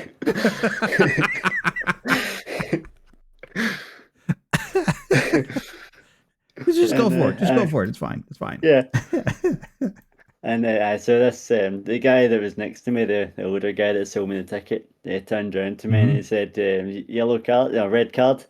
I was like, "Yeah, probably." I says, "I'm not complaining, but yeah, probably." Probably. That's fantastic. It was a lot of fun. I do like going to the Scotland games because the thing is, we're not just going to a match. We're going. It's a big. I'll give you like Hmm. a description that I really liked from somebody was I met at one of the games. He said it's like going on a big lads holiday with 2,000 of your friends. That's that was That's a the hell of a perfect way to put analogy. it. That is a hell of a way to put it. Uh-huh. Cricket, And it yes. was. Okay, and I'm right there with you. I do not understand the game. Would love to learn it. Uh, yeah, it's one of those games again. Never really gotten into it. It's more cricket isn't really that popular in Scotland. It's very popular in England. We Yeah, do have a yeah. national team, and it was very funny when we beat England in the friendly kind of match because we're just not very we're not very like known so in cricket. So it was quite funny to see that. But um, like, yes, come on. Yes, kill him. That's how you do it. So yeah, I did find that very funny. We're quite petty when it comes to No, that. there's nothing wrong. Look. I say have fun at it, right? You gotta uh, you gotta be able to laugh it's all and be able to get into it's it. Yeah. always a bit of banter with the Scots and the English when it comes to that stuff. Is it You banter? know, Is it really? How much of that is uh, banter, and how much of it is just like, yes, we're getting even for you guys' stupidity sometimes. I mean, I Um, would. There's a lot I of that. look. I don't expect you to have an answer for that number one, so don't think Oh you no, do have to. there is a lot of that in it. Like you do hear that a lot. Yeah, I mean, there's times where people will be saying stuff that I'll be like, right, that's enough. That's not very yeah. nice. That's a Um, little over the top, right? yeah, and like a lot of the time, what you hear about is when banter fisticuffs. What's the difference? That's funny. You see, you It's see, fine. It's fine. Don't worry about the it. you see quite a lot of the time. What happened back in the 90s was that Scotland stopped doing all that kind of hooligan fighting stuff because it gives us a bad Hmm. name, and a lot of the time. And I think there's a lot of the English supporter that want to be like that, but there's enough of them that still want to do that it still kind of causes shit. Um, so like I would never like I've seen quite a lot of the fighting happening, Right. um, and starting up, and you see it in the tournament sometimes. It's not happened for a while, to be fair, but you just kind of go laugh like, why? What are you doing? Like what's the point? Just go and have a bit of fun. And Yeah. I mean, you look at Scotland. We were voted the best fans in the tournament when it came to the Euros in Germany because of how we were. It was Scotland brought 5% of our population to Germany. So there was thousands of people, all in all in Sorry. kilts. Give me a And sec. that I'm is how sorry. passionate we are about football. I'm just all right. This probably sounds very very racist. I suppose, or very not really racist, but stereotyping. Mhm. Hey Martin, welcome in. But you're like, Hello, yeah, Martin. Scotland took 5% of their population to Germany, and all I could see was half the stadium taken up by a bunch of beard Oh, up oh kilt no, that wearing guys. happened. That actually happened. Like, see, I could. I'm gonna show you something. Hang on. I'll send uh, you like an God. image. Hang on. Yeah. Scotland versus Switzerland. It was at the Euros, and I just I'll just get an image up. yeah, it was just one of those like they're all just like yeah, yelling, screaming, beer in hand, whatever. Uh, Right. So this is actually quite a good one. What you see here is the stand that um the stand at the side where the camera is full of mm-hmm. Scotland fans. The majority of that stadium was packed with Scotland fans. As you see, the red are Switzerland. I'll send you it now on Discord. So like there's an area where it's a bit more mixed. You see that too. Right. Um, but then there's like a wee bit of red there. There's some Scotland flags in there too. But like the whole stadium, the rest of that stadium is all Scotland. And I was there. The atmosphere was bloody incredible. I can imagine. Holy cow. It was so Uh, good. but okay, so again, this is I'm not trying. I'm for the love of God, I'm really not trying to be rude about this, but this is all I've Oh, got in my head is we have guys in kilts uh-huh. drunk yelling and Me too. shouting at the game, right? And meanwhile, everybody's like, you know who was the best people to show up for this? That's right, the drunkards. Like, wait, the That's guys usually the drinking were case. the. It's usually the case. uh, Funnily enough, I think it was actually, um, Take care, trying to Rain think, was Chicks. that Thank you for dropping by. Enjoy class.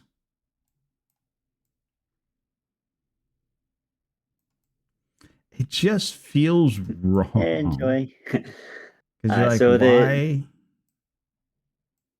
the can't thing is, everybody just like, be is reasonable? exactly. I mean, that's the thing. We go, we have a laugh. Like I said, 5% of the population, right? But not one hint of trouble. Like nobody, not one arrest, nothing. Yeah, And and yet you hear so many fans like, uh, oh no, this isn't stereotypes when it's actual culture, though, Kian. Like it's, we are Scotland as a drinking culture, a lot like you see from, when you hear about the Irish.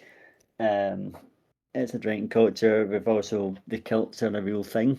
We don't wear them every single day, but yeah, it's no, a no, real thing.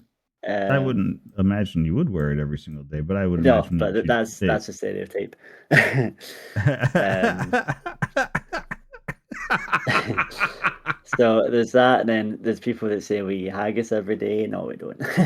No, I no, eat no, it no. a few times a year. Like sometimes there's a thing called a haggis pudding, which is kind of used in place of black pudding sometimes in a kind of Hmm. fry up, like it's for breakfast. Um, so I mean we do have it with that, obviously. When Right. it's a haggis pudding, that's really nice. Um, but yeah, like there is a wee difference there between stereotype and culture. Sometimes people can can get the two Well, mixed up a wee bit. well, yes, sometimes you can get mixed up. Sometimes you can also take that and be very derogatory with it too. So, Absolutely, like, yeah. I like to try and preface things to make certain that you understand that first off, I'm not trying to be culturally insensitive. Like, I don't Mhm. know. No, I didn't think that at all when you're speaking I there. I have I You have I have thoughts in my head. I have things that were presented because that's, how they're presented to us. And the only way you yeah, learn is by asking questions and getting to know individuals no, better. absolutely. Like there are things that we did on the island in Puerto Rico growing up as a Mhm. kid that people be horrified. Like, no, you didn't actually did. Yeah, it was a thing, and it was culturally accepted. It was perfectly fine for us down there on the island. We did it all the time. Um, Yeah. and some people will get squeamish about it and be like, no, no, no, no, no, and they get upset. Mhm. I was trying to look for the word for it. I'm like, no, the word, it's the right word. They get upset. Um, Yeah, I mean, that's kind of the thing as well, is that there's a bit of a like a fine line between mhm.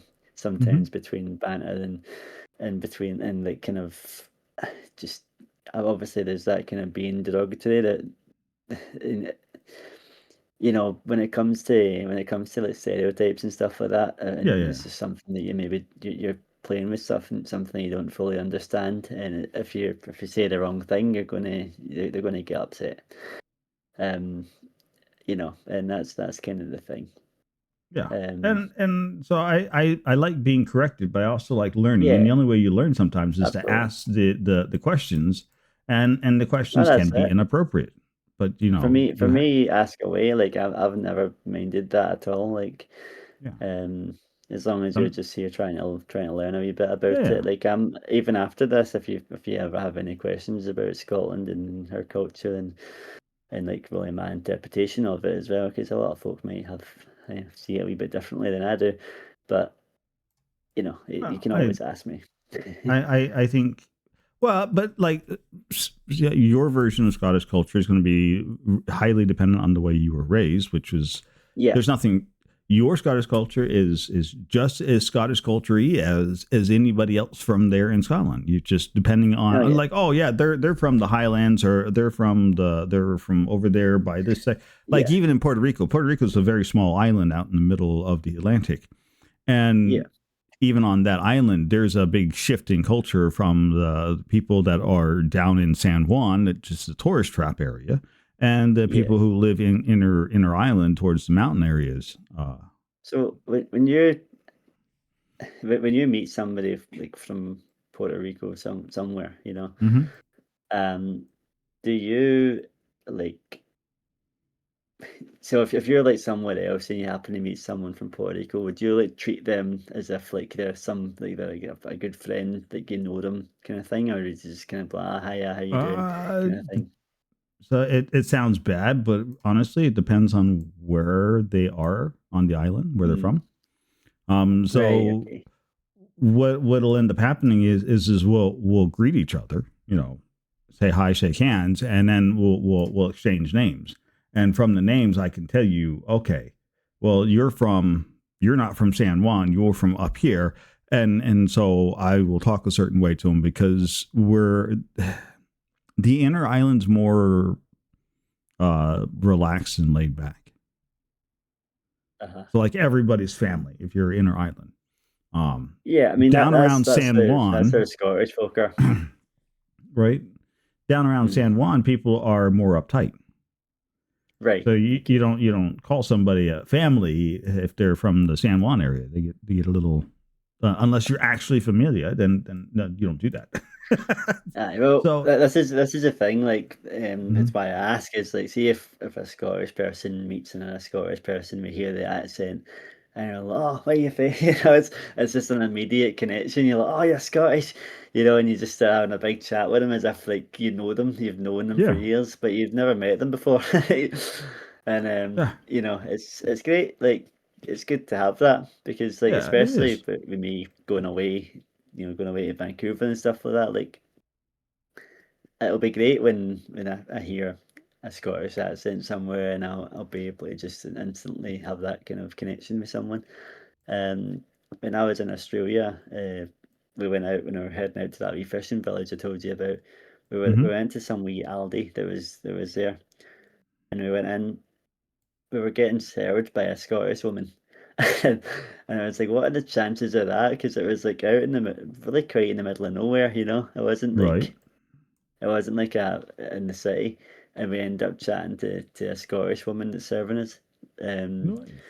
and we just ended up having a good old chat about like where she's from and when like what brought her over here and all that kind of stuff. And I turned to my cousin and I said, "Aye, we all know each other in Scotland, you see."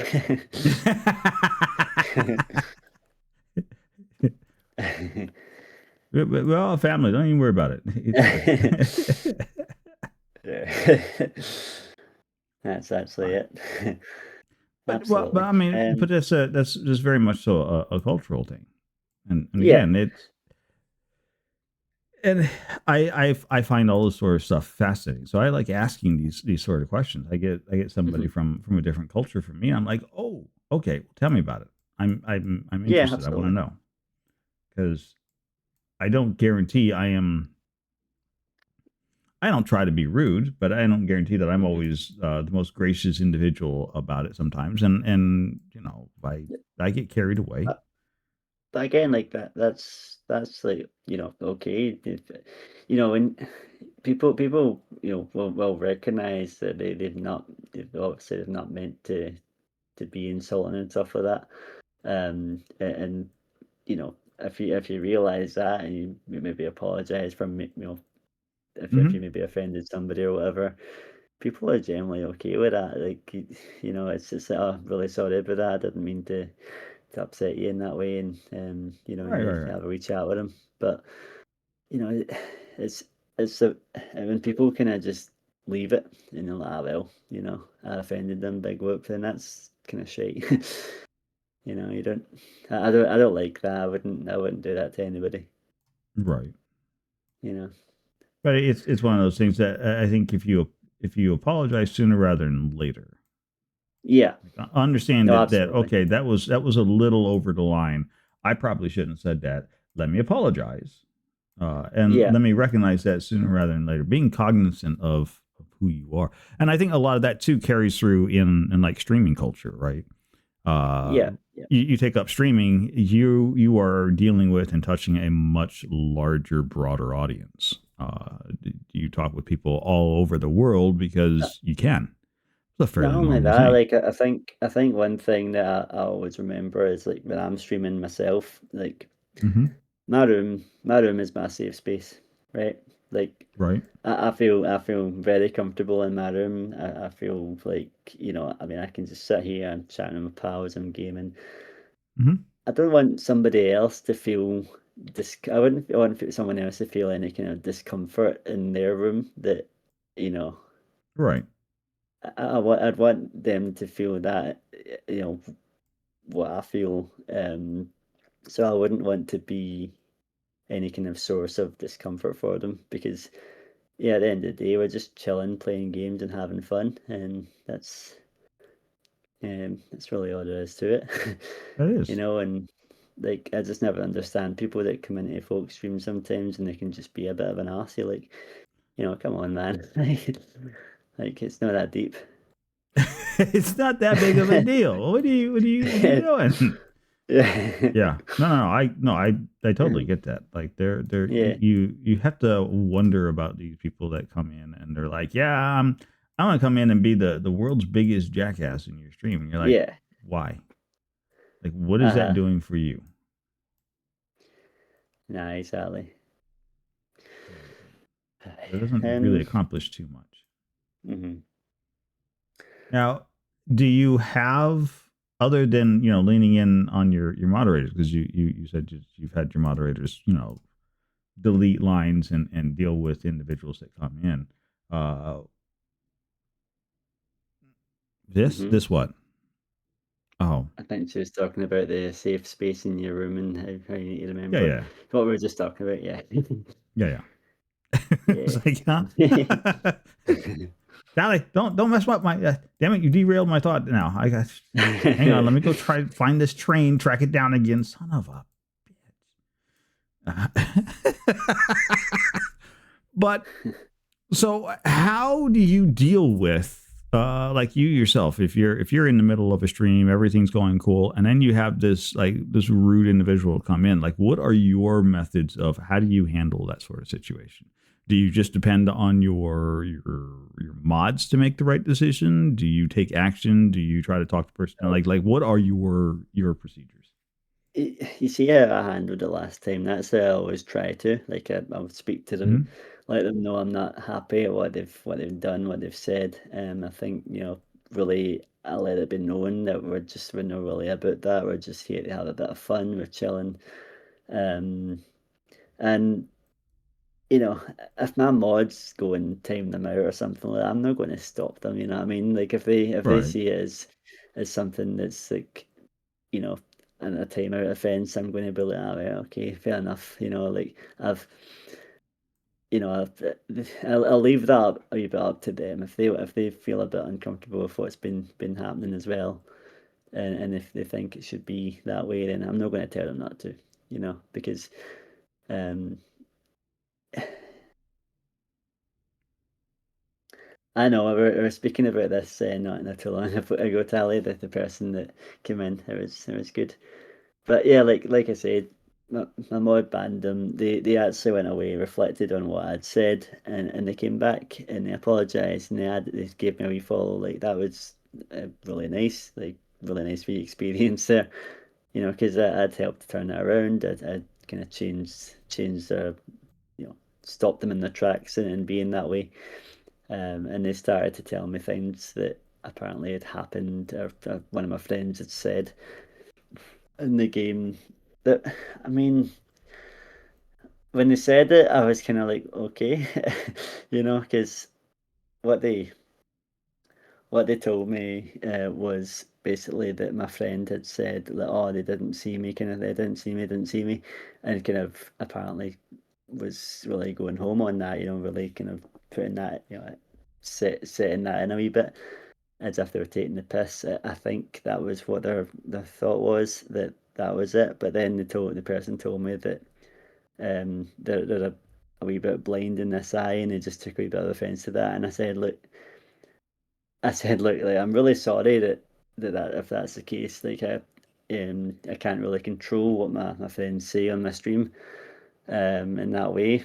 But at the same time, it's not exactly something that is, it wasn't exactly something that you wouldn't just say in the game. And at the same time as well, how would we know? Like, how would we have known that that was the case if we don't know you? You know? Right. Um, so like, I guess I took that in, and then they gave me a follow. um, because, it was just something I think they've just taken a bit of offence to at the time, and because of the situation, which is fine. I understand that. But again, how would we have possibly known that, because we don't know the person? Um, all they were saying was that the killer didn't see them. I didn't see any problem with that myself, but I can understand hearing it and then thinking, oh, like, thinking of your own situation. I can kind of see that. It's just was a bit of a weird one. But like I said, but luckily they took in what I said, and Yeah, it turned out well it in was the all end. good. Like, But yeah, so. I mean, I've had that a couple of times. It barely happens though. I mean, I've had one person come into me, um, in Dead by Daylight, and I was playing, and this person comes in, and they started talking to me, just having a bit of a laugh. Um, and then they said, "Look, my friend is the killer, and they wanted me to come in and stream snipe so that they can win easily." They said, "But I'm not going to do that because I can't be bothered." so, so then they just sat there, and they just sat there in my chat. And I mean, I didn't really what they were doing. I didn't see it as like trolling. They were about a banner, but then later on, at the end of it, they gave me a follow and said, I came in here with the purpose of trolling, but you're too wholesome to troll." And I was like, all right, then, I You gotta guess I'm love too that. wholesome to troll. You're like, wait, too wholesome. I don't. Is that a good thing or a bad thing? Like, wait a second. Don't come in here and bring that mess in this. What are you doing? Take that out of here.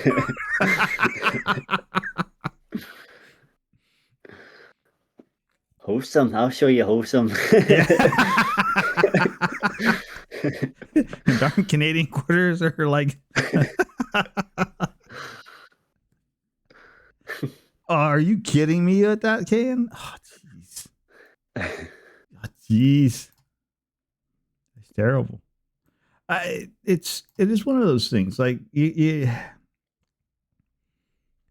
spend a lot of time trying to to think globally. That's You're what trying Tally to always be. calls me, yeah. The wholesome horror streamer.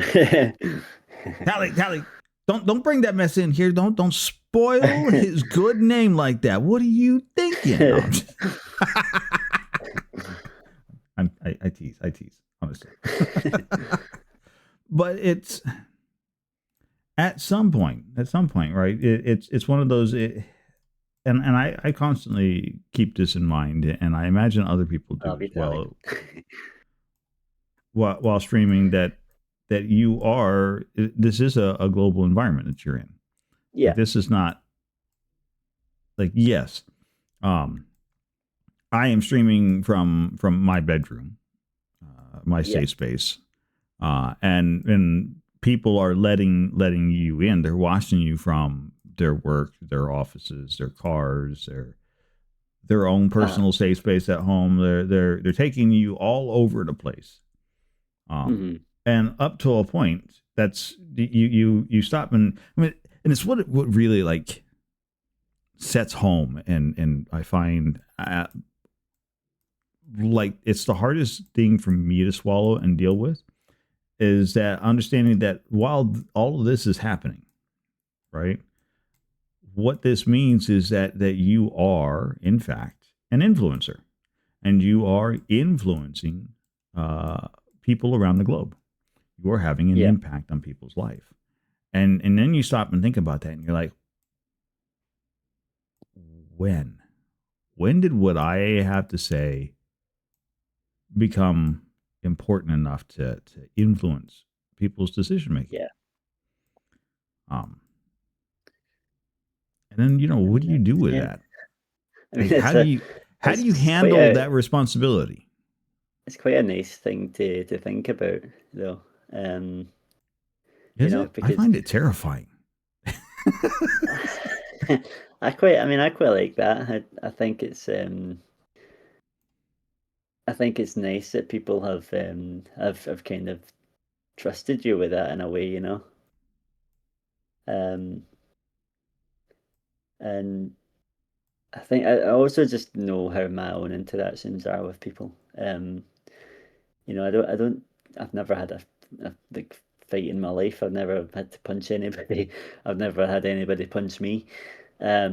So like that as well, probably just it's another thing that kind of just shows me that I'm quite good at interacting with people, and Mm-hmm. I don't really aggravate people very much. Um, so uh, Wait, I we're don't know. I supposed to be just aggravating people? Shit, I knew I was doing something wrong.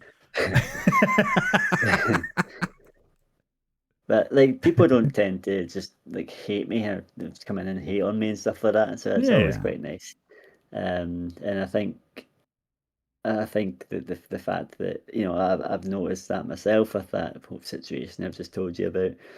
Um, and obviously all the other traveling that I do as well. Like I've actually stood in and like in the middle between two guys that were starting a fight. Because we do that, like Scotland fans, if it is happening, right? If it is happening, like we police it ourselves. We try not to like let it get to a point where the police have to get involved and then there's arrests happening. We actually just police it Right. ourselves. So like they had people like holding them away from each other, and I just kind of stood in the middle just to make sure they weren't getting close to each other again. Um, and they didn't go for each other again. So um, that was that. But like it's just drink as well. Sometimes people just can't handle their drink, and Sometimes. it's just they get quite aggro on each other. Um, Right. that's the thing is with the Scotland, following Scotland football team, we don't talk politics, we don't talk like Oh, our good God, football no. clubs, we don't talk religion, we don't talk anything that could separate the fans and make them quite, aggressive towards each other. And that's just a rule that we follow, and it's kind of a rule that you could maybe, follow in general, at times when you're in a big crowd of people. um, that there's some things that you just don't really want to talk about. Well, I Uh, think it's worth it, mentioning that there are topic points that are yeah, there's you times where just you don't can bring talk. up. Yeah, Yeah, there's times where you can bring up, and that's not really it. So right. There yeah. there are time and places for everything. Hmm. And in the middle of a lighthearted discussion, politics doesn't belong there. I know, like, I mean, I could tell you a wee I'm story sorry. about If we're watching football, we're drinking beer and hooting and hollering. Last thing I want to hear about is the decisions made by the King of Denmark, or I don't know. I'm making shit up at this point, but Aye. um, and then in Scotland, we'd say you're havering. okay. I have heard this word before. I need to know It what is means you're Haviland. talking a lot of nonsense. You're havering. Oh, okay, okay, good to know. What did I personally Uh, think is the most beautiful place in Scotland? Oof. Um, yes, if I wanted to come likely visit Scotland, yeah, tell me somewhere to go to. I should absolutely be going to go see. well, I'm quite near one of the big touristy attractions, one of the big walks in Scotland. Um, I would say avoid Lochlowen is touristy. Can you beautiful. avoid tourists, perhaps? Well, it's not really a big tourist trap, to be fair. Like it does have tourists, but it's not huge. Um, but if you want to go up towards like Glencoe, you have a lot of mountains even on the way up. Like where that Loch Lomond place is actually like right at the foot of the Highlands in the west of the country. Mm-hmm. Um, so like when you start going up this, there's a big kind of motorway you go up, and it is it takes you away up to Fort William, and then you go up past you can go up towards Glencoe, and then up towards Inverness, and that drive is stunning if you go up that way. It is a very beautiful place here. There are a lot of good places to go. Um, and if you want to see things like, for instance, the bridge, the viaduct that they go across on Harry Potter and the Chamber of Secrets, then you Right. can go up that way. That's at Glenfinnan. It's the Glenfinnan Viaduct. They'll have some tourists around, but you know the train that you see and can take videos of and stuff. You can go on it too, but it's probably quite expensive. But yeah, if you're wanting some history stuff, like you can go quite a lot of places. You can go up to um, Culloden. The Battle of Culloden took place in 1740, 45, something like that. That was like the end of the clan culture. Like that was when essentially Britain had finally kind of won against the clans. You know, it was the Mm-hmm. last kind of stand for like fighting for independence and stuff. Um, and if we were the Scottish clans were completely outnumbered, and a lot of them were ill. So you know, there was not much chance of them beating an empire at that time, you know. No, probably not, but um, but yeah, like that's if you go up that way, you can go up to where the battleground was, and you can see that they have memorial stones right across the battlefield with the clans' names engraved into it that took part. As a you kind of stand, memorial stand for forever. Um, which is always, I mean, it's just something to see. But yeah, like scenery wise, you're good going right across Scotland. Hang on a wee sec. Yeah, okay. Meanwhile, while our guest is taking a momentary to themselves, I want to take this time to remind you that we are sitting here having a gentle conversation with a Glocky Gaming. Glocky Gaming is a fantastic horror streamer who does some Phasmophobia on Tuesdays, as well as they have a whole host of other games they like to play, Dead by Daylight among many. You should absolutely Sorry, go checking my them out dog and comes in to having. say good night. It's just fine. You are just Yeah, fine. she kind of just comes in, jumps onto my bed, then takes some pets and leaves. So there wasn't really much point in turning my camera to show you. No, no, no. um, It's just fine. I would have done. I can show some pictures at some point. You're just fine. Keep on rolling. Yeah. No, I was just reminding people that we were sitting down having a wonderful conversation with you, Lucky Gaming, and Yeah. should be checking you out in case anybody didn't know who we were talking about and talking Yeah, to. it's been really fun. It's actually flew and I didn't realise that was the time. It's oh my god. That's perfectly normal around here. It's absolutely perfectly normal. Everybody's like, "Where does the time go? It just disappears." Yes, yes, it does. Time Yep. flies when you're having fun. It is a right regular thing. It always it always seems like we're rushing to get it started, and then once you've started, it's over and done with before you're ever ready for it. And you're like, wait a minute, Yeah, I'm not, huh? yeah. The Like regular routine let's thing. do more. I'm not done talking yet. I'm not done. I'm not done. We were just getting started. Good. Now, are there games that you that you've played once on stream, but don't go, but still play regularly, but don't go back to play them on stream? There are games for right now. I'm doing a thing on my Wednesday stream, um, where I'm playing solo games again because see the idea was that through the lockdown, I became quite kind of reliant on multiplayer games I can play with friends, and Mm-hmm. I just wasn't playing any solo games. I used to love playing a single player game. I loved the GTA playthrough of the campaigns and stuff like that. I loved games like Sleeping Dogs. I loved a lot of free roaming kind of games like that. Right. And just a lot of fun. Um, and yeah, so right now, I'm actually playing through Resident Evil, so I guess that's an example of it that we're kind of just playing games right through to the end, and we're playing it multiple times until on stream until I get it done. Like I'm playing it to the end, no matter what. um, and I see that question. We're not asking that question, Kayan. Rude. Hey, so rude. So rude.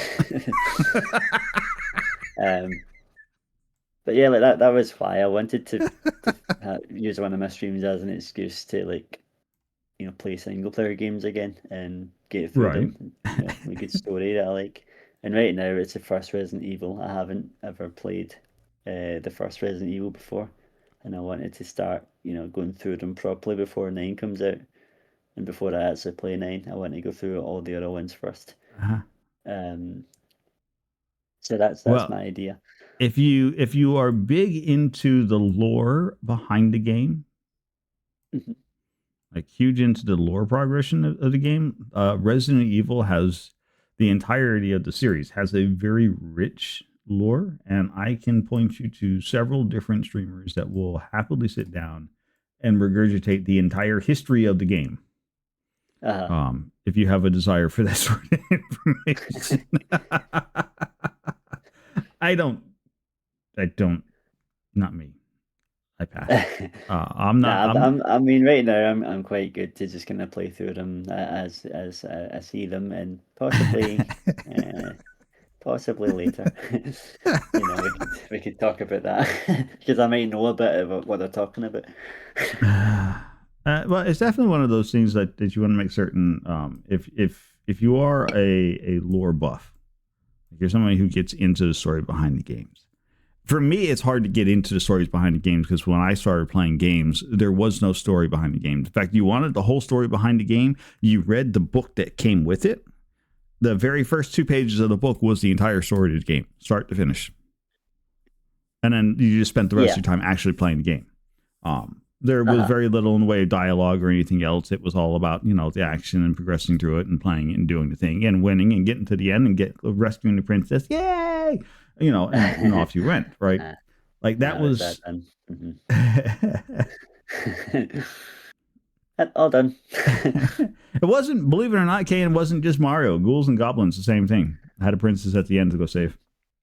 I wasn't actually thinking of Mario. I was thinking of Ghouls and Goblins. You do it immediately picture Mario when you say stuff like that. Yeah. Well, yes. To be fair, Mario is the one that everybody's more familiar with. It's got more playtime on it, and Nintendo's a bit bigger for that. But I mean, you can run around Sonic the Hedgehog. The original game came with a manual, had 2 pages on the story, tell you about the story and the different robots and everything else that you were going to meet along the way, and then that was it. Diablo also had very little story. Yep, you're not wrong.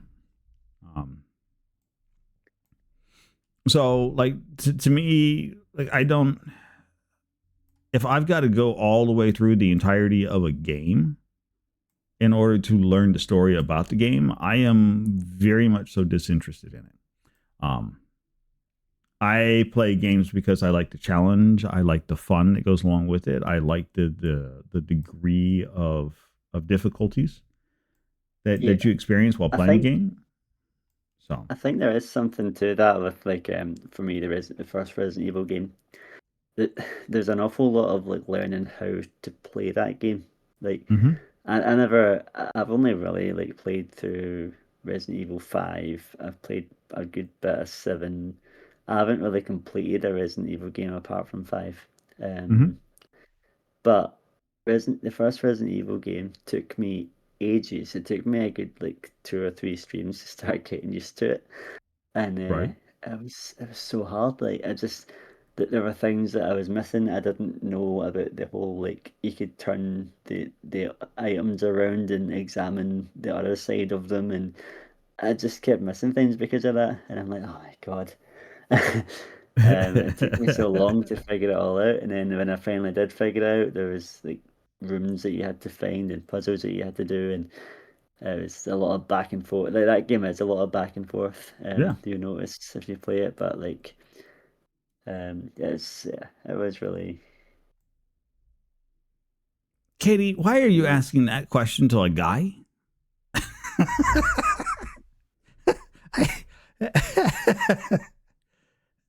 Especially one that's comfortable in a kilt.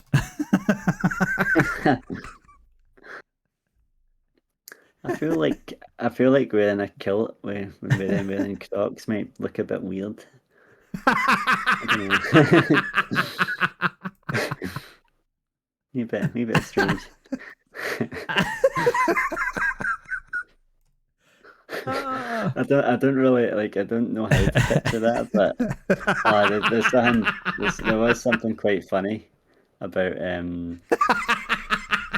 Crocs, and it was like this guy had asked a tattoo artist for a tattoo of Steve Irwin holding a giant croc. And they tattooed Steve Irwin holding a giant like fucking croc, like the shoe.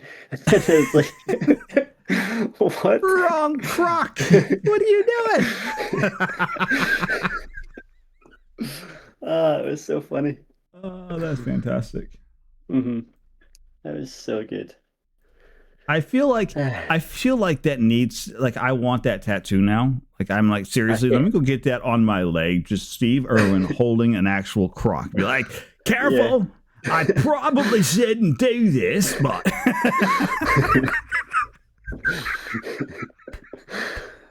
Oh, she's a beauty. look at the holes on this one. Oh, and the coloring, mate.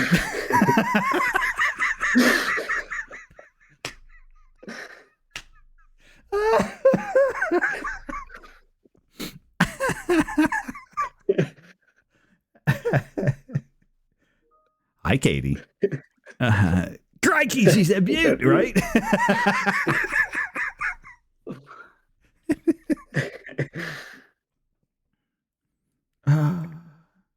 Anyways, so do you have a preference between Crocs or Birkenstocks?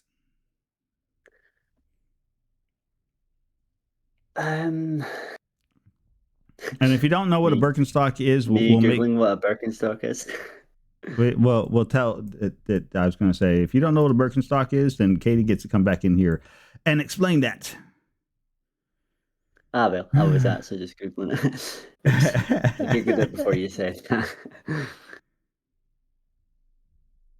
Um, I mean, in Scotland, your feet are going to get wet either way, so probably none of them. Hard pass. Wet feet? No, thank you. It rains a lot here. Didn't you know? The best sandal ever. I don't know about that. I might have to disagree with you on that one. I wouldn't go wearing them at this time of year in Scotland, for sure. Is there ever sandal wearing season in Oh Scotland? yeah, there is. I mean, I don't really see a lot of folk wearing sandals to be fair, but you do get some sunny times where like uh we get it up from like you know places like Africa and stuff. And we end up getting a heat wave, but a heat wave in Scotland is not like a heat wave in a lot of places. A heat wave in Scotland is probably about I'd say about 28 Celsius would count as a heat wave. Ha! It's That's not hot. Please. to us that's quite hot. Mm. But like, if it starts saying on it that the temperature feels like 30 and 32, then Yeah, well, that's when that's not hot. that's really hot to us. Um, Fair. I mean, I'm okay in it. Like I was okay in Australia. I was like that every day. um, I was actually quite glad because my friend lives in Perth, so I went out to go visit him, and Perth was very windy and nice and cool, so I got a break from all Nice. the heat for a while. Uh, Right. The biggest problems I have with certain places is not so much the heat, but the mhm. lack of humidity. Yeah, well, Scotland does get plenty humid. Yeah. Um, If even you though got it's water in your air, I'm perfectly fine. The yeah, gills in yeah. my lungs need that. Now, KN would like to know what convinced you to subject yourself to sitting here on this show. And we'll let him get by, even though it was a very rude question. There was a few reasons. You know, uh, I mean, I've seen quite a few of them as well. And I enjoyed the format of it for the start. I did just enjoy like just a chill and a chat. Really, it's great. That's all it is. Um, It's just, yeah, and for me, I think one of the things that we haven't really spoken about actually, we need to get around to that. Um, sure. is for me that I always like to try and find ways to raise awareness for dyspraxia, and that is the learning disability that I have. Mm-hmm. Um, so you know, like that's one of the things I can tell you a wee bit about it. Yeah, go for it. You I want to talk can about tell it? you, yeah, We got time I can still. tell you a bit about it. I can tell you like how it's affected me and just a few points that I think probably need to be kind of made in terms of, I guess, how it's seen. Like that's one of the things as well, and I'll get around to that. But basically, dyspraxia, if you don't know, I don't know how much you would know about dyspraxia because it is one of the lesser known neurodiverse conditions. Um, and although there are a lot of people that do have it, the actual support required for it like you know, it's not really known as well, and just in terms of people, I guess, researching it and stuff as well. Mm-hmm. So basically, it's also known as developmental coordination disorder, and it is, it's kind of like, it's a bit like dyslexia and like all these kind of ones as well. There are a lot of similarities to things like autism, things like dyslexia, things like because it's known as a cousin of dyslexia, and things like ADHD. You do find with these that there are similarities, um, but of course this one is more focused on coordination. Um, Okay. so you could have things like your gross motor skills, your fine motor skills getting affected, communication skills, and your organizational skills is a big one too. Um, so yeah, like back to your question, Kane. This is kind of one of the big reasons I wanted to do this. So I'm just kind of pointing this out now. Uh, um, so yeah, well, where was I? um, Dyspraxia. yeah, we were on the what it affects. So something I've actually got it right here. I'd actually done this for the purpose of showing you. When I was in university, now I never got um do you wear socks or sandals? I don't really wear sandals skiing, to be fair. Um, so the support that I got finally came in university. I never got anything in high school, primary school. I never got anything in college because I didn't know it was available. But when I got to university after getting my college diploma, I finally got some support. And one of the things that support came with was actually this, and this is a pen that they can record. It can also record your notes with a wee camera underneath. Um, and it was very useful for lectures because I didn't really have any other way of taking the notes. I was always really slow at it. One of the things that I noticed was if I'm looking at the notes on the board and then looking down, I Hmm. would like literally remember two words and then have to look back up again. So I was very slow at taking the notes down and stuff. Um, and there's just for me, that is kind of the big thing is like the big thing that I'm trying to point out here is that I never got that support right through from primary school, high school, not knowing it was available in college, and then going in. And that's for somebody that got diagnosed early. There's a lot of people that would get diagnosed a wee bit later, and um, then things start to maybe make a bit more sense to them and stuff. Right. So Uh, but for me, I kind of always knew there was something there, but I wasn't getting the support for it. And see, for me, the thing is that um, I think that like with this one being kind of lesser known, you've got ones that are like dyscalculia, there's dysgraphia, um, and you've also got what's that other one I was looking at earlier on? Eh, hang on, I've got it here somewhere. You're fine.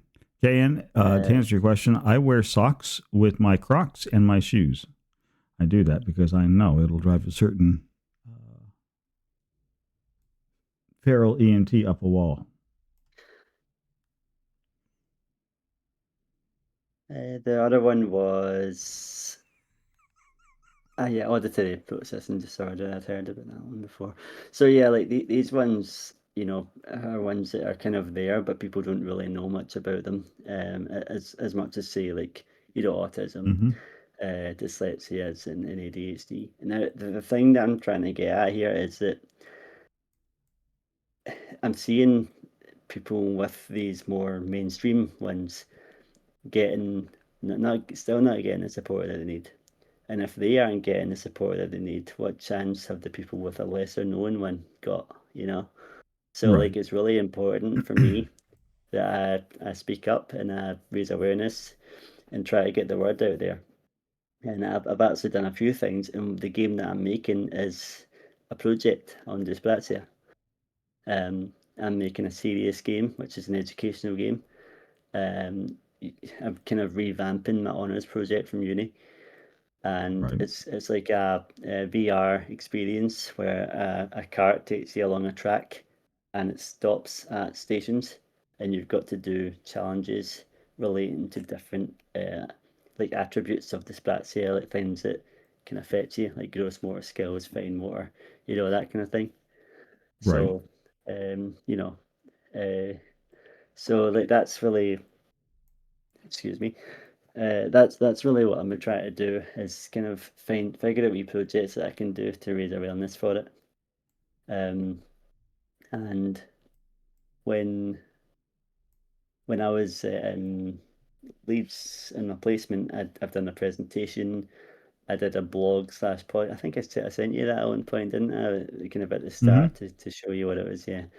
I did this blog slash podcast thing where I'd answered a bunch of questions in somebody's podcast that never got used.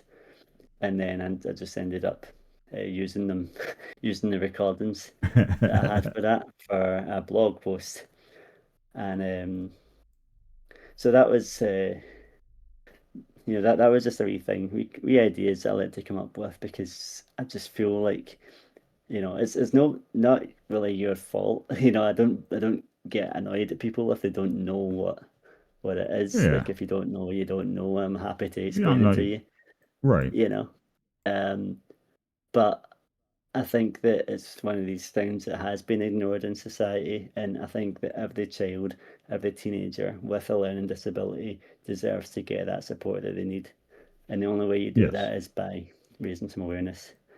So there you I I don't disagree with that. Like it's important to make certain that you raise proper awareness for these sort of things.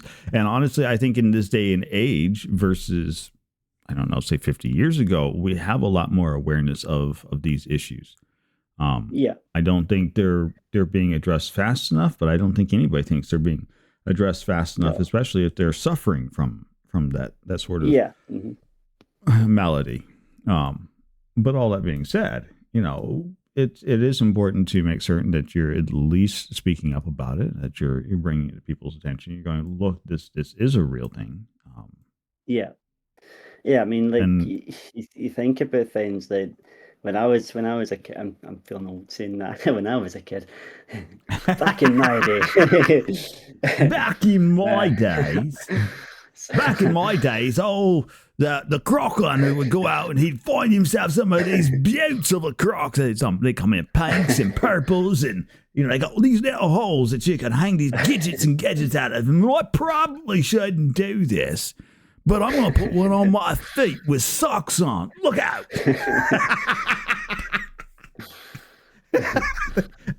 Okay, that was absolutely terrible and atrocious. I'm sorry. the Asturians in.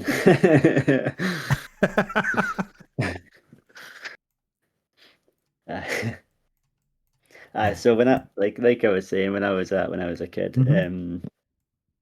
like my mum had countless meetings with schools and all sorts, and they just didn't seem to get it. Like I had head teachers like screaming at me for things that were just really stupid, that didn't really make any sense to anybody, but like to somebody that's a neurodivergent kid that has a lot of problems with processing information and stuff like that, I was really terrified. And like she basically was shouting at me and basically just telling me not to cry and stuff, and I'm like, what? Nowadays I'm looking back on that, like, how do you expect a kid, that you're screaming at like that, not to, just bust into tears? Take it a little It just, personal or anything. Like really, don't yeah, it's just, don't be that person. How about that? yeah, no, it was crazy. And like for me, when I'm seeing stories quite a lot, like kids and teenagers, even like to this day, with these kind of conditions, and they're getting mistreated and not getting enough support, and I'm like, come on, like why is this still happening? It doesn't really make sense to me. Everyone deserves the support. Everyone deserves the right to a good education where they feel okay going in, and they can go in and feel supported in school and stuff like that. That's Yes. that's how I've always seen it. Everybody, I think everybody has a right to be the best that they possibly can be. hmm Uh, and it's just um, when you're not giving them the chance to do that, and it's like, oh God, well, it does. It's one of those things, but it's probably not going to really change. But I can do what I can do, and well, that but, is but try that's to all raise you can do awareness. is you can Yeah, you can yeah, just try, and as long as you're trying every day, then at hmm least you're not contributing. You are contributing, but you're contributing in a positive manner. yeah. You're not contributing. No, technically you are contributing. It's we need a better word for this. It's a positive contribution, Uh-huh. which is important. Absolutely. Any awareness I can raise. The other thing that I've seen quite a lot is like celebrities. When you see celebrities that will come out and say that Hmm. they got it. Um, I do see a few of them. Like Daniel Radcliffe has come out and said that he's got dyspraxia. What's it? Florence and the Machine, the singer. Um, she's come out and said it. I don't really know what all of them have said, but I know that the only thing I've seen about like kind of Daniel Radcliffe say is that, oh, I had like difficulty tying my shoelaces when I was young. And I was like, that doesn't really tell anybody anything about it, though. You know, like fair enough, he's come out and said that you got it, but you haven't really told anybody a thing about it with that. Um, yeah, I feel like maybe it would have been nice if somebody with a big name like that could come out and just say, this is what it is. Um, you know, because then it becomes more mainstream that way. Well, it does, You know. but sometimes it's enough for somebody just to champion the cause, and then Oh, you can make that's your understandable. I know you that, can but make your it's your own name one of those about it, right? things. Hmm. No, Then absolutely. Yeah, so it's just one of those things. It's there's that quite way hard around to it as hear well. when you've Yeah. been through all of that as well, and you're like, oh, for God's sake, I want more. You Come want on. more? Well, yes, and I don't disagree. Everybody wants more. We always want Yeah. more. But I mean, there's only so much that some people can do. Like if you're No, doing the exactly. best that you can, then you're It's also doing the best you can. there's also that understanding that he is a big name. He has to probably watch what he says for his image and all that kind of stuff, and you know, there's a bit of that to it as well, I'd imagine. Uh, I don't know. I don't know. I think Maybe. people take up and champion things all the time for stuff that they Mhm. feel passionate about or they're interested in, and a lot of them do so and bother and be damned their name, their social Yeah. standing, their whatever that comes out of it, they don't care because as far as they're concerned, Yeah. that Yeah. this is an important thing to them. Um, but you like at what point where you don't the problem is you don't know what's important to who. And so Yeah. you don't know where people's perspective on these sort of things take off at. Oh no, exactly. Um, yeah. Like I say, it's just one of those things. It's quite hard when you've been through it and you've got quite a Yeah, kind of yeah. heavier case of it, I guess. That like you know, like, I went. I can tell you, I went through physiotherapy because I couldn't walk right when I was young. Like pretty Mm-hmm. intensive. Having to because I used to walk flat-footed and kind of veer off to the side quite a bit when I was a kid. And like when you've been through all of that, you just want you just feel so bad for all the young ones that they have to go through the same thing that Oh, you did, absolutely. you know. And it's like it's understandable that I just want more. I want more to be done about it. Yeah. It is frustrating. No, no, I totally get that. Yeah, you're I, right, I Kane. totally Yeah, do. some people do go a bit overboard because like, yeah, yeah, I suppose you also have to remember as well is that like a lot of people, because a lot of the other ones are mainstream, they kind of there's a lot more kind of jokes about them and stuff like that, about the conditions and stuff like that, and it doesn't really maybe get taken as seriously sometimes, um, you know. So yeah, I guess you're right there, and some people do go a bit overboard with it, with like the things that they say and. But yeah, for Well, me, I can just say what you I can just say, and that's right. And then as long as you're raising awareness as best as you yeah, can, so that I mean, the worst thing to do is to stand. There's an old saying. How does that go? Um, Evil happens because good people stand aside and do nothing. hmm Um, and it's just one of those things. Like yeah, you're one voice in the dark, but at least you're one voice in the dark, and you're not just sitting there just letting it be. You're not being passive about it. and I do So, have a plan as well to do a wee Dyspraxia charity stream at some point. I'm hoping mm-hmm. to maybe do that after I finish my game, and then I can stream it Voice. on that Dyspraxia stream as a wee way of kind of raising some more awareness. And obviously, this is a thing that I've had my whole life. I've had a lifetime of time to research it and understand it. So Yeah, I do have an and awful lot of you've lived it too. I mean, it's yeah, part of your regular life. That was the thing yeah, you grew up with. exactly. Uh, Hmm. And if you Well, you'll Hey, probably and find with a lot who of these. doesn't wear socks with their sandals? I'm just saying. Like that's I thought that was standard. Like you put socks on when you put sandals on. That's how that works. Duh. Mhm. Yeah, and what was that? Sorry, that was can't remember what I was saying there. You're fine. You're fine. Yeah. Oh, thank you, Winter. um, well, I was saying something about it. Going, what was that? I totally lost my train of thought there. I got mixed up in socks with sandals again. Sandals. Sandals. Ah, well, it's gone. It'll probably come back to me later on. Don't I'll be wear raging. socks. It's all right. I'll be like, now I can't say it. The stream's done. No, you're always welcome to bring it back in. Like Yeah, I know. I will. I will. it's fine. It's fine, right? But we are at that time in the evening. We have about Mhm. 15 minutes left, which is usually about enough time to get our last couple questions out. Yeah. And then you get to select who you want to go raid out to. So Okay. uh, let's get you started in your last couple of questions because these are always fun to Mhm. talk about, and they always Mm. end like just as soon as you think you know which way the direction that question is going to go, it never ends where you think it should end. Like it always takes Mhm. weird meandering trails. Um, but the first one, and you started actually touching on it already, so this one I think this one will go by pretty quickly.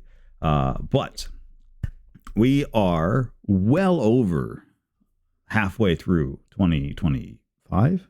2025? Jesus, where's time go? We are well over the Mhm. halfway point in 2025, coming up on 2026. Between now, the end of the year, and say the first half of next year, Mhm. on your channel, do you have any big planned events, like subathons, charities, drives, large goals that you're shooting for towards things of that nature that you would like to raise awareness? I know we've just finished raising awareness about dyspraxia. And you're welcome Yeah. to continue to talk about that as well. But like, are there any other things that we can, be keeping an eye out for and getting excited for coming up that you want to, Well, raise awareness on? there's definitely. Well, there's definitely the charity stream. Mm-hmm. Obviously, outside of the stream thing, I'm trying to make a move for getting a job in Vancouver. So, there's that to deal with and try to figure out. And yeah, I Oh, mean, you're moving to Vancouver? I'm trying to get a job there. Yeah, that's the Oh, idea. So, I didn't realize you were uh, trying to move here. yeah, yeah, I'm trying to get across. I've got a work permit, so I just need to go and get that Huh? activated. And Nice. yeah, that's what this trip's for. This week in a 2 month trip is for getting that activated. And there's like a wee introduction later that expires within the year, so you need to kind of get over and Right. get that kind of done first. So I'm going to do that for this wee 2 month trip, and then if I can find anything at any of the career fairs or the networking events that I'm attending throughout my time there, I'm probably start next year anyway, so I'll come home and go back. Uh, so yeah, just wait and see what happens with that. Um, you know, Excellent. of course there is the Dyspraxia stream Yep.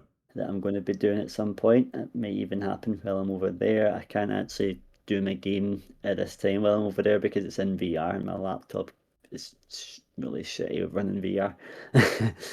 So I can't test it, that's the problem. Mm-hmm. Um, but I can do some level design. I could maybe do some of that. Yeah, so there's all that. I got my Dyspraxia stream. I don't know when it's going to be yet, but it is coming.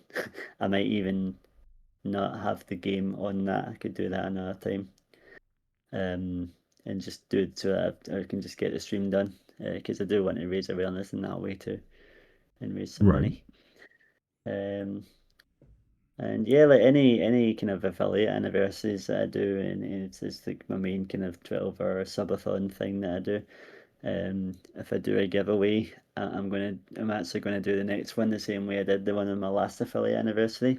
I brought I brought out Jenga, and I had a raffle as well. So every person that subbed got a Jenga piece for me. So it was like me versus them, the last person that subbed, essentially.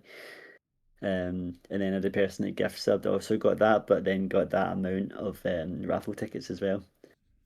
Right. So it was it was a fun wee way to do the giveaway, and I'll probably do the Jenga Yeah. one again next time. That was good. Well, it sounds like a good time. Yeah, it was a lot of fun. But yeah, I've got some things planned for for all that. I just need to figure out when. Ah, the age-old question: time. Yeah, I mean, obviously with the Vancouver thing, we don't really know exactly when. Yeah. I'm glad you enjoyed it, winner. It was a really good stream. I enjoyed that a lot. It was so much fun. It was a good time. Yeah. And our lovely Tally won something in it too, so she won one of the raffle Nice. prizes. Oh, that's nice. Yeah. It's always good to have friends and supportive individuals in anything that you are Absolutely. attempting to do. Yep, definitely. Definitely is. Okay. So I mean, but yeah, so definitely plans of things coming up. Mhm. So there's that to look forward to. Um, Mhm. Yeah, okay. we did that, Tally, I know. Hiya, Anya. You're just in time for the important Hello, last two Anya. questions. Hello. Um, how long have you? I'm curious now. How long have you been streaming? I started in June of 2023. Okay, so a couple years So now. that was my 2 year, so I'm at 2.5 years now. Nice. Um, I was affiliated relatively quickly because I kept on I kept bringing it up to people just for the hell of it to see if I'd get more followers that way, and I did. And I ended up getting affiliated like relatively quick. So I was affiliated by the Nice. end of July, which was nice. Um, and yeah, I mean that was it. Just from there, just kept on going, and I took Yeah. some advice from some of the fellow streamers that I knew at the time, the ones that were a bit, especially ones that had done it for a long time, and um, you know, newer ones as well. Of course, it's always nice to get wee tips and tricks. Well, Yeah, and when you're and starting that's out. that's kind of the whole point Yeah. of the last question is, of course, given what you know now after getting to this Mhm, point in your streaming career, right? mhm, If you were talking to a brand new person coming onto the scene looking to get started streaming for whatever reason, whether it's you're trying to give yourself advice, you've gone back in time to talk to yourself, if that makes this easier. Um, or you're just talking to a brand new streamer, what would have been a single piece of advice that you would give to them that was like, if I had known this, life would be so much easier. If you follow this, becoming a streamer is going to be so much easier for you. What would be a good piece of advice like that you could give somebody? So one thing that I've kind of kept from when I first started and some of the advice that I got, um, don't let people kind of tell you what to stream and try to control that. I've seen people trying to do that before. um, I would say like stream what you want to stream. You know, if you're streaming a game just because it's got a lot of followers and stuff for that, and you think you might get more from it, but if you don't enjoy it, then a lot of the time, a lot of folk that will come in might not, if they'll just kind of see you not enjoying it and might not want to follow and stuff. So play what you want to play what you enjoy. Make sure you're kind of talking through it, even if you're alone. at that moment. If you've kind of glanced across and seen that you don't have any viewers, make sure that you're always kind of commentating. Um, Again, people just like to have somebody kind of talking along in the streams, from what I've seen The in patter. the past. You gotta have a Yeah, the good pattern. patter. Absolutely. But yeah, like that's the thing. Always treat it as if there's people there that you're talking to. Mhm. Commentate on the game. Do whatever it is that you want to do in terms of that. Um, even just make some silly jokes about the dialogue or something like that. Whatever you want to do. But as long as you're sitting there, you're talking, people will see that you're making that effort, and they might want to stick around. Um, but yeah, like that's it. If you're starting out as well, just don't take things personally. You get into the habit sometimes of like, oh no, like this stream had this many viewers and that stream. Like I've been into that habit myself. But nowadays, if I'm looking at it, I'm just kind of looking at it because I'm interested. I'm not really caring about if it was this many viewers or that many viewers. Um, I just kind of like to look at stats and Yeah. like that. But like don't take it personally if you see that this stream didn't have as many views as the last stream. Just keep on going, keep doing it. If you're enjoying streaming, keep at it. You'll get there eventually. And you get if you're getting what you want from it, then you're just enjoying yourself. You're having fun, Mhm. and that's really it. So that's what it's all about. It's having a bit of fun, Right. And if you're not meeting having a new bit of friends. fun, why are you doing it? Right. Exactly. Yeah. Exactly. Like I keep coming back to it time and time again. If you're not having fun, why do it? Yeah. And that's why the point of like make sure you're playing games that you enjoy rather than like games. Because I played a game that I enjoyed that did happen to have quite a big community, and that was Dead by Daylight. My problem at the start was I played it far too much. Like pretty much I was playing 3 streams a week on it, and it bored the hell out of me. I had to take a break from Dead by Daylight for a while. It's Yeah. just not what I can do, and there's a lot of people that kind of love to play Dead by Daylight on every stream, and that's completely up to them and what they want to do. But for me, it wasn't for me. You Right. know, that's just it. Yeah, do it what you're comfortable with, and what you learn that as you go as well. What it is that you want and what kind of schedule you want to keep. Um, it's one of those things. You just as you go on, you keep on learning new things about yourself as a streamer and what you want to do. Even check the VODs. Like have a wee look at the VODs and see some things that maybe you might want to change about how you present yourself and stuff like that. There's always wee things you can even learn about yourself in your own streams. Yeah. That's something that I always did at the start. Um, and Watch you, your you will own gain, stuff. yeah, you gain more confidence. You might cringe a wee bit with your own voice, but I definitely did that a few times. But yeah, um, it is useful to be able to go back and do that Oh, once you get over that. I have such cringe moments. Every time I go back and rewatch something I've done, I'm like, oh God, why did I say that? Oh, that was so cringe. Yeah, I've had those moments. Yeah. And then you look and you're like, oh, thank God nobody clipped it. Oh, yeah. I've not Ooh. I've not had somebody clip it yet. I know. Oh, I've had Oh, I've had some cringy moments clipped, and I'm like, why no, oh God, you did it, you did the also, what thing. there is one other thing that I can say from memory. You mentioned a Hmm. game that I did not expect you to mention at the start at all. I was like, what? That's a long way back. You brought up At Dead of Night on your intro, and I Oh, was like, whoa, that was ages ago. look, I do my homework Yeah, like that when was one of my I first streams, I think. when It was I at the when start anyway. yeah. when I go out and do homework for my guest, I do my homework. So Those moments can be good for clips, though. When that's true. Mhm. Yeah.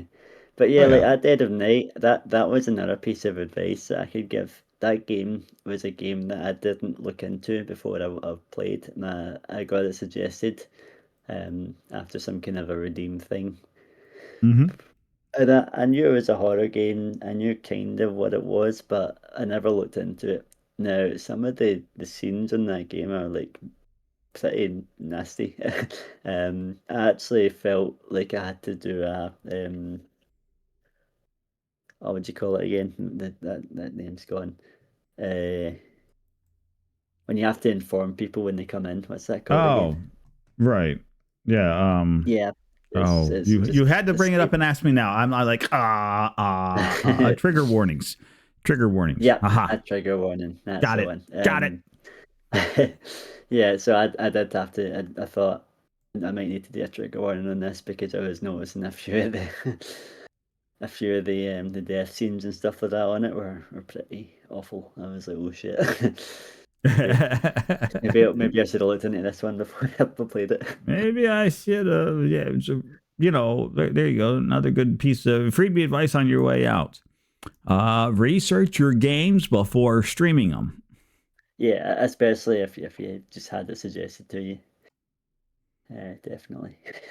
There have been a few games I'm like, oh, this sounds like a pleasant title. I think that would be fun to go stream. And then I go and look up some of the gameplay on it, and I'm like, no, no, no. Hmm. Oh God, no. Yeah.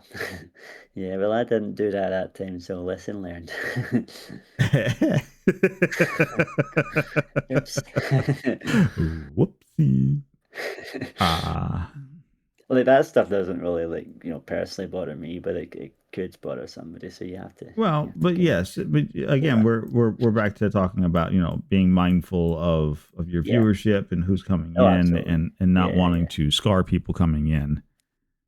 No, absolutely. Yeah. I mean, there was that game Visage.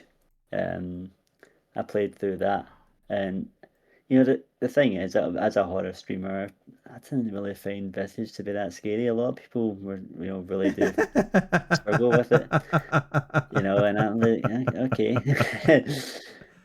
It was, it was good, but I wasn't like feeling what people were telling me I was going to feel. I guess, Well, that's fair. I mean, everybody yeah, has their own yeah, take yeah. at what's scary for them, right? No, absolutely. I had people It was swear up and difficult. down Phasmophobia was going to scare the pants off of me, and instead I laughed like Mm-hmm. an idiot through the whole game. I'm like, this is Faz, not scary. What are we scared about? Faz Nah. is, yeah, Faz is more of a ghost hunting party game, I'd say. It's just a bit, it can be wacky if the jump scares are kind of hilarious, and once What you've jump played it scares? There's no as jump much scares in that. um, when the ghost shows up out of nowhere, that can, obviously give you a bit of a jump. Demonologist has Yeah, way more jump scares that one's awesome. than I love Phasmo. Demonology. I've not played it for a while, but I'd love to get back into that again. You should go sit down and talk with a Jilly Bean then. Jilly All Bean right. does a regular demonology game on Hmm. Sunday or Saturday. I think it's Saturday. All right. Speak Well, I for mean, pal, yourself. you Well, you you play in VR. You're kind of asking for the jump scares. Ah. I think some people beg for the scary bits. But definitely demonologist over Oh, Phasmo. well, of course. I mean, actually ask for it when you get your chat to do Yeah. Oh yeah, definitely. it. But Noddy's sound, jump scare sound effect things are quite good. Do them, yeah, do the mic. it's fine. Yeah. All right. Well, so let's do this. Let me see if I can remember how to do this. Okay, that should have done a thing. That better have done a thing. That did do a thing. So up top of your chats, ladies and gentlemen, there should be a little heart that just showed up. If it's not lit up, then quite frankly, you're doing it wrong. You've spent 3 hours listening to this fantastic and fabulous streamer out here. You should definitely hit that button, light it up, go follow, and then go check out Aglocky Gaming sometime when they go live on twitch.tv. It's going to be a good time. I promise you, you'll enjoy yourself. If you've been enjoying this much, then you're definitely going to enjoy watching them live and in charge running their own stream. And just because we can, we'll do one other one. I think this works. I'm hoping I did not turn it off. There should be. Maybe. Thank you. Oh. Nope. For whatever reason, it's not working. Well, that's a bit annoying. Yeah, it should have popped up there. Oh, well. I don't know. I don't know why. Oh, hang on. I might be able to make this work anyways. 1 second. Where are you? Come here. Kick that again. We'll kick that. We'll come back around to this, and then we'll try this one more time. And if this doesn't work, then I will apologize. And oh,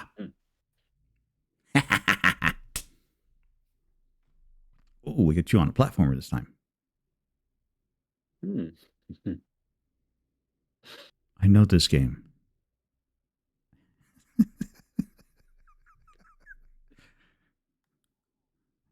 Yes. What is that called again? Sheep. I don't know. It's something to do with Silent Sheep or something like that. I don't know. It's free though. It's a free game. Yeah, there you go. Free game. Yeah, it was actually quite good for that. For a wee free game, I'd recommend it. There you go. So there's some Glocky gameplay. There would have been the heart for everybody, and because we're not quite done yet, you, my friend, you get to follow me because we're almost done here. Because what happens next? That's right. It's the end screen. Look, it's my own personal joke. Like I try to sneak it in there at the very end, but I can't help it. But Glocky, thank you for hanging out. Thank you for coming out. Thank you for being an amazing guest and being so entertaining and giving us your time. That was a lot of fun. For this day. Really enjoyed it. It's been an absolute delight. You still have to pick out where we're going to send this raid off to. I've got music playing in my ear while we're still sitting around here talking, saying goodbye to everybody. But you still have to select raid targets. Like, okay. Who do you want to go say hi to? I'd like to go and say hello to our friend Birch Twigs. Birch is doing a birthday week. Yeah, he's in a birthday week stream. That's BIRCH Twig. Is it with an S? Yeah, or just what? It's with an S at the end. Yeah, they're doing a birthday week thing where it's like day 2 and they're doing community night with playing some Peak and stuff. So go and say hello to Excellent. Birch. Okay, well we'll go say hi to Birch Twigs then. For those of you sticking around, that should be this command. We'll see if I can get this right. That should do something. So there are all of the raid messages. Are you actually going to throw a thing up here though? No, probably not, because it's either I typed the name. Did I type the name wrong? Oh, God. I don't know. I now have to go look. Did I type the name wrong? Everybody else I was watching is all rated out. No, that's fine. No, it's probably just that stupid app on that page is not rendering right, and I need to go do a little kick it in the pants. But I'm not going to bother with that right now. Yeah. Okay, I did spell it right. Haha. For all of you that are sticking around, the first raid message is for all of you fantastic subscribers. The second one's for all you fantastic followers. Whichever one you can use, grab it, copy, spam it when we get over there. Wait. Don't copy that one. Don't copy that one. I goofed bad. I goofed real bad. Hang on. Hold the phone. It's the wrong command. You got time? Huh? Yeah. I've got time. I haven't. Can't Cancel. There we go. Yeah. I was gonna say I was I like, was gonna go I with got time. Yeah, I got time. I got time. Yeah, we can fix this. We can fix this. Thursday. Wrong one. Wrong one. There you are. I was doing so good. I'm like, oh, look at me. I'm on top of the whole thing. I have got this dead to rights fixed up. Look at me go. No, I missed a very important thing. I apologize. That's all right. We're fixing it up right now. I really got to fix this up in my system. I just haven't done it yet. There we go. Okay.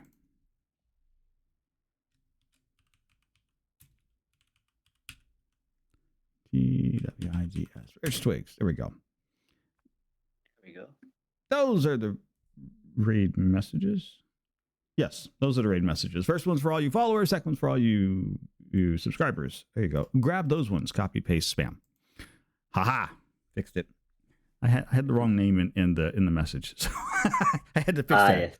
Yes. Quick, fix it. Lucky, you want to take everybody out? All right. Yeah, everybody have a good one. I'm streaming tomorrow if anyone's interested. We're playing some Resident Evil from 2 p.m. British summertime. Yeah, I hope you all have a great evening, night, afternoon, whatever time it is there. And yeah, we'll see you soon.